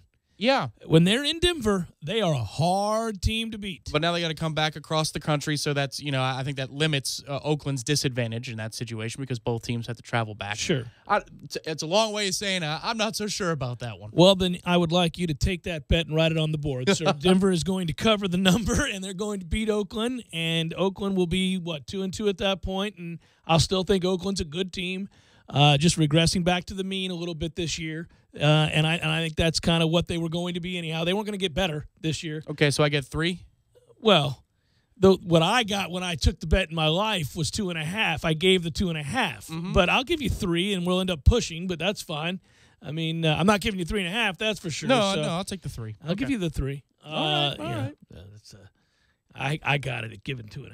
That's why I jumped all over it. Well, that's great. But it's Thursday. But I'm saying I let you in on a little something here. You try to take advantage of the Thursday line. I was jumping on it in wagering purposes on Monday. It's the first thing I saw. I went, oh, that's what we're doing here. Or Tuesday, excuse me. That's what we're doing here. I like it. Also, by the way, if you like, why don't you take your mighty Eagles? I know you're a big Eagles fan these days. I got the Chargers. I'll give you 2.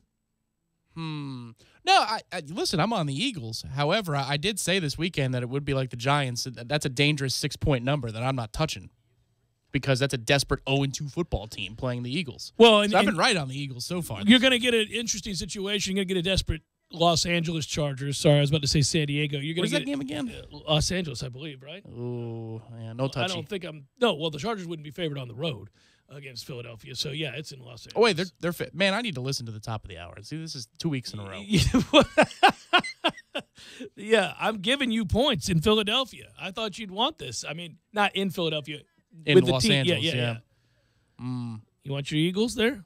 That's another one I have to sleep on. Get your Eagles jersey out. That's kind of like, the Kentucky-Florida game. I said I had to sleep on it, that I never followed up on Friday. Right. I'm glad I didn't. It's a 1-point freaking game. Could have gone either way. A holding call on second down. You never know it. Yeah. No. All I've done when I picked Florida in both the Tennessee and Kentucky games were just to pick them to win. I'm not picking them to cover anything. I'm not picking them to cover anything this weekend against Vandy at home. I just think they'll win. They're just going to limp their way through That's what they do. 8-9 win campaign, man. It's crazy. It's Jeff Cameron Show, 97.9 ESPN Radio.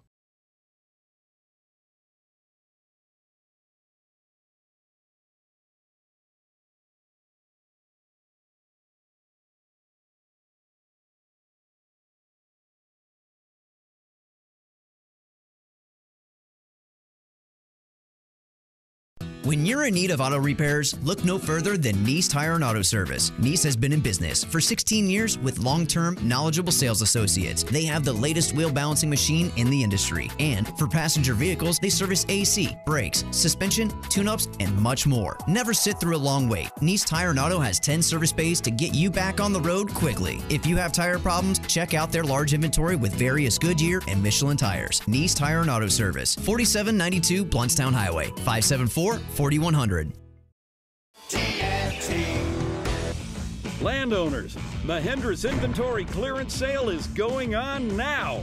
We're reducing prices like never before on the toughest utility vehicles on earth. Like a Mahindra XTV 750S as low as $135 a month. Or get up to $3,450 in cash back and savings. Plus, Mahindra's 3-year limited powertrain warranty comes standard.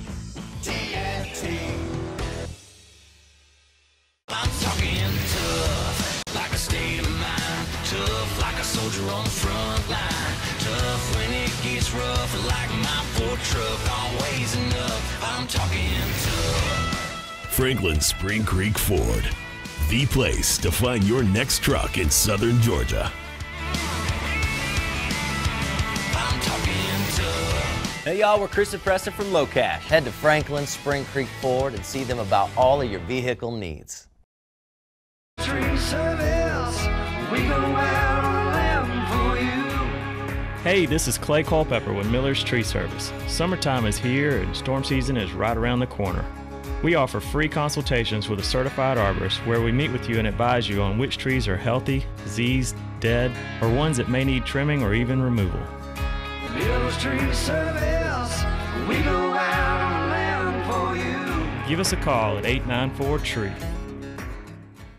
The big game is almost here, but you can't afford to go because ticket prices are through the roof. Don't worry, we got your back. Anytix.com offers you the lowest price tickets, guaranteed. Anytix.com doesn't mark up tickets. Anytix.com has zero. That's right, no buyer, seller, or service fees. For a small monthly fee of $9.99, you get access to all their wholesale tickets. Go to Anytix.com today. That's Anytix, T-I-X-X. Enter the coupon code ESPN Tally and get 20% off your subscription. Anytix.com, changing the way you buy tickets. Charlie is all over the place. He's so unorganized. How do I get him to be more responsible with his academics? I've tried everything. Hi, I'm Lance Davis. Let Engaged Academics help your child learn how to work through these common issues. Visit engagedacademics.org for more information. That's engagedacademics.org. Look at that mouth. That poor, parched mouth. So dry. What'd you eat for lunch? Chalk dust? Did your mouth cannonball into a barrel of mothballs? You're being awfully quiet. Is that because your mouth feels like the business end of a Dremel saw? Is it because your mouth just wrote a haiku and all 17 syllables were dry heaves? You're so parched. You know it. I know it. The entire radio knows it. Just admit it. You want a Mountain Dew. Your mouth feels like it just inhaled the insides of a punching bag, and the only remedy is that neon green potion. Right now, your mouth could be tongue bathing in the refreshing citrus kick of Mountain Dew. Instead, it feels like you've been motorboating King Tut's sarcophagus. Show some mercy. Crack open an ice-cold Mountain Dew. You know your mouth wants you to. Do the Dew. Nothing quite beats authentic Italian food and a Pepsi. Indulge your taste buds and experience all the flavor of Italy right here in Tallahassee. Visit Urban Food Market today, located in the center of Tallahassee. Urban Food Market, proud to serve Pepsi. At the Home Depot, we know communities are more than bricks and mortar. They're people, and we're part of your community too. So in the wake of Hurricane Irma, we're here to help. We have essential items in the front of the store, making it easy for you to get what you need, quickly. We're doing our best to keep those supplies in stock. And of course, we're maintaining the same everyday low prices. Because when our community needs us, the Home Depot is here to help. ESPN Radio SportsCenter. I'm Kevin Winter. Newest developments today from the investigation of corruption, bribery, and fraud in college basketball by the FBI. First reported by CBS, confirmed by ABC. Louisville head coach Rick Pitino is the quote-unquote Coach 2 in a federal corruption court document. Coach 2 was the one who played a role in channeling money to a Louisville player believed to be Brian Bowen, and that Adidas executive Jim Gatto spoke directly with Coach 2 multiple times in the days before Bowen publicly committed to Louisville. Now, Pitino's attorney has denied those reports in a statement to WHAS in Louisville, calling them, quote, pure speculation and false. Also today, the investigation has ensnared Nike and its grassroots basketball division, which is referred to as the Elite Youth Basketball League. They were served a subpoena this morning. Carmelo Anthony told SiriusXM Radio that a deal was done where he and Paul George were going to be playing with the Cavaliers on draft night. That was after a deal fell apart where he was going to be with the Rockets. Baseball today, Indians 5-2 win over the Twins. Cleveland a game and a half up on Houston for the best of the AL. Brought to you by JCPenney. Guys, get Levi's lowest prices of the season, like 502 regular taper fit and 514 straight fit for $39.99 each. And check out our new big and tall shop inside the men's store at JCPenney. That's getting your pennies worth. JCPenney. Live from the Dale Earnhardt Jr. Buick GMC Cadillac Studios in the capital city of Tallahassee, this is the Jeff Cameron Show on 97.9 ESPN Radio. Redemption Thursday on the Jeff Cameron Show is brought to you by Frank's Auto World on West Tennessee Street, ranked by Car Gurus as the best used car dealer in Tallahassee. Check out the best selection of pre-owned vehicles in Tallahassee at franksautoworld.com.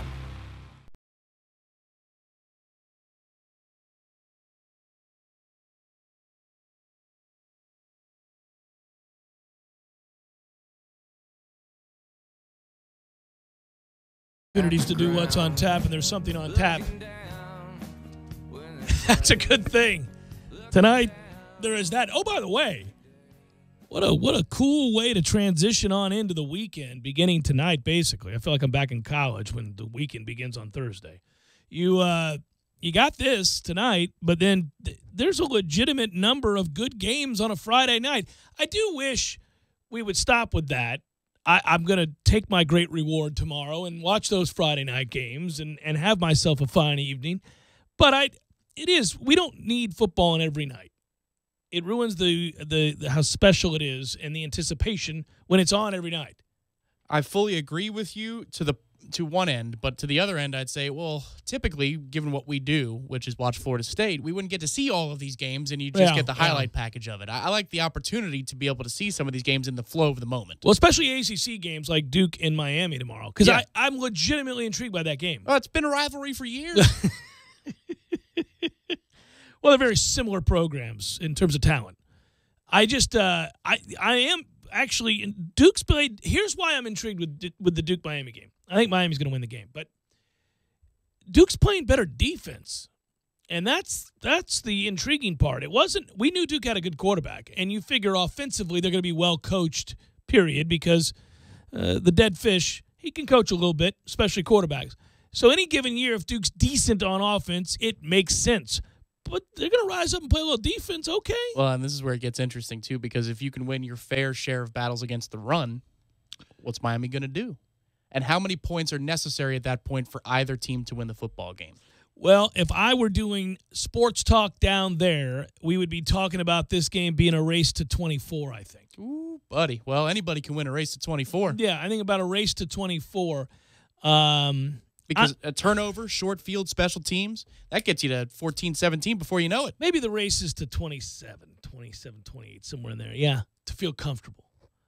The over-under on this game, if you're wondering, in Vegas is 56. That's a big number to me. Ooh, yeah. I don't see that. I think Miami will not move the ball nearly as well as many people think, and I don't think Duke has faced a real defensive line the way that Miami's is yet, and so both teams will come on down. I think you're on to something. I think I am. I think that's going to be a little bit lower scoring game. All right, anyhow, so let's do some What's on Tap here. Ready for a cold one? Proof Brewing Company in Railroad Square Art Park presents What's on Tap. So, Jeff, what'll it be?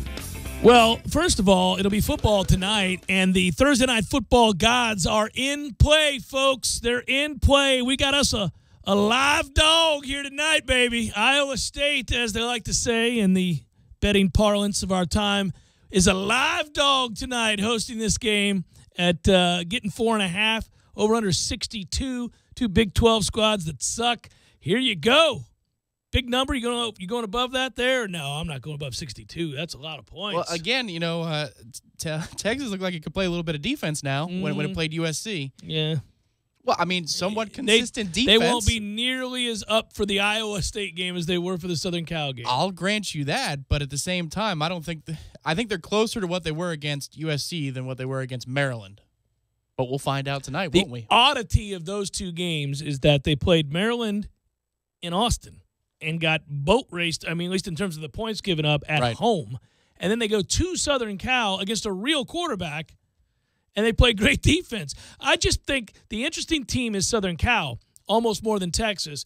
I'm two fingers to my eyes, two fingers back to you, Southern Cal. I haven't seen you play a real good game yet. You played a great game against Texas, but I don't think Texas is any good, so this is interesting. I would think that Iowa State either scores more than 45 points or fewer than 21. I don't think there's anything in between here. I think that's what the Texas defense will be, either really, really good or we'll say, whoa, USC, yeah, not so impressive. Jack Trice Stadium in Ames, Iowa, the location for tonight. And I'll be watching that more than I'll be watching Bears-Packers. There was a time where Bears-Packers was can't-miss television. It is the NFL's oldest rivalry, and not one I'll be paying attention to tonight. It's a sneaky game, though, because if you think about it, the Bears are in 2 out of their 3 games previous.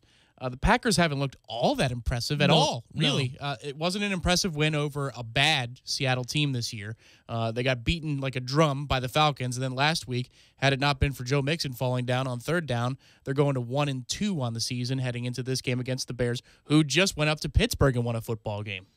We think the Bears are going to be capable of beating the Steelers and Packers in back-to-back games? Within a few days of each other? I'll tell you what, if that happens, I'm going to sit back and say, look at that big win the Bucs had earlier this year. My goodness, just trampling a studly Bears team is something to behold. Maybe the Bucs have got something going. I guess with Minnesota, it was just they needed to get right and figure out what they were going to do with Case Keenum. Our thanks to Proof Brewing Company for coming on board to sponsor What's on Tap. Proof Brewing Company and For the Table Hospitality present the 5th annual Florida Tap Invitational. That starts tomorrow. That's awesome. 29th and 30th. One of North Florida's largest 2-day beer festivals. VIP and general admission tickets are available online at FloridaTapInvitational.com. Probables, sir? It's time for, how you say, with the pitching, probables? Yeah, I was hoping you'd go with something upbeat today. I didn't need the subdued. Only got 2 of these left, today and tomorrow. Always depressing. I always love that there are people out there who don't even like baseball, but get depressed when we stop doing probables. It's just like a marker of their day where they're going, well, I don't really care about any of these games, Jeff, but on my way home, I like to hear you do probables. It's just a habit. I think it's you plus the music. They like the music in the background, too. They just bob their head. I like to bob my head to the music as I do probables. Its head's wiggling. Head bobbing.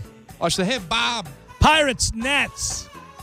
We beat the Orioles again last night. Tom, I thought you should know they were not able to avenge yet again the 79-71 losses to the Pittsburgh Pirates in the World Series. Hey, man, my Metropolitans racked up their 69th win of the season last night. Are you going to get to 70? Got a It's chance, gonna be close. guys. You're right It's there, gonna be right on close. the cusp. Pirates, Nats. Ivan Nova going for the Buccos. He's been terrible. He had 10 second-half starts, good for the 6.62 ERA. Thanks for playing, Ivan. Then he turned around and had a really, really great starting the other day. So who knows? I think I know. I think the Nats are going to win. Although they're starting Edwin Jackson, who, by the way, threw up a nice 12.38 ERA in his last 4 starts. So who's got the over tonight between the Pirates and the Nats? My goodness. Rays, Yankees, Jake Faria, Sonny Gray. Braves, Marlins, Julio Teheran and Dylan Peters. Astros, Red Sox, good game, real good game. Brad Peacock, Eduardo Rodriguez. Cubs, Cards. If I was a cynical, bitter, angry man, I would just root for mass injury. But that's not who I am. Cubs, Cards, Kyle Hendricks, Lance Lynn. Athletics, Rangers, Sean Manaea, Miguel Gonzalez. We got Angels, White Sox, Bud Norris, Dylan Covey, and we'll round out the night, Detroit, Kansas City, Daniel Norris, Danny Duffy, and that is a look at those that shall reside on the bump.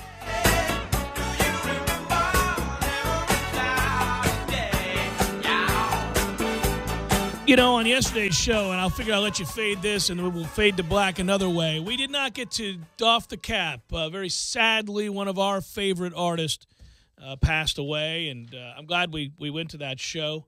And it's a shame that he got famous late in life. Yeah, the Screaming Eagle of Soul, one Mr. Charles Bradley, who was born in Gainesville, Florida, moved up to Poughkeepsie, New York, and wasn't discovered until he was 62. Yeah, late 50s, early 60s. I think it was 62. And if I read that correctly a while back, and it's crazy. That a guy who was always considered to kind of be a superstar or had a voice of a superstar but could never get traction. He had addiction issues in his life and some other things, but rallied late and made something of himself and made impactful albums at the end of his life. It's, in a way, a celebratory thing to note, but singer Charles Bradley, who was just here a little over a year ago, or a couple years ago now. Yeah, Charles had the good fortune to meet him outside of the venue that we saw the concert and just shake his hand and tell him, appreciate what you do. And, just like his performances, you could look up any of his performances live from South by Southwest over the years or on stage. He had all at once this, profound sadness on his face with combined joy. It was just an odd, paradoxical kind of expression that he always wore, especially when he was performing. I mean, he could capture the heart of the high of highs and the low of lows all at the same time, and the notes he hit were throwbacks to the best that ever did it. If you go pick up No Time for Dreaming, his first record, 2011, that's the album. Victim of Love's okay from 13. 2016 is kind of a throwaway. It's a covers sort of deal, but 2011 is what you want to pick up. It's a hell of an album. It's a great record, and The sadness you're talking about derives from the fact that, his brother was murdered. He had some things in his life that I imagine he carried that with him at all times. So he sang it, and you could feel it. It was there. And anyhow, salute to Charles Bradley, who passed away over the weekend. 68 years old, got famous at 62. It's better to have it than never have had it at all, right? He got that 6 years. People knew who he was. People do know who he is. And if you don't, it's a great album. Good work out of you. Good work out of you, too, Matthew. Thanks for listening, everybody. We'll talk to you again tomorrow on a Libations Friday.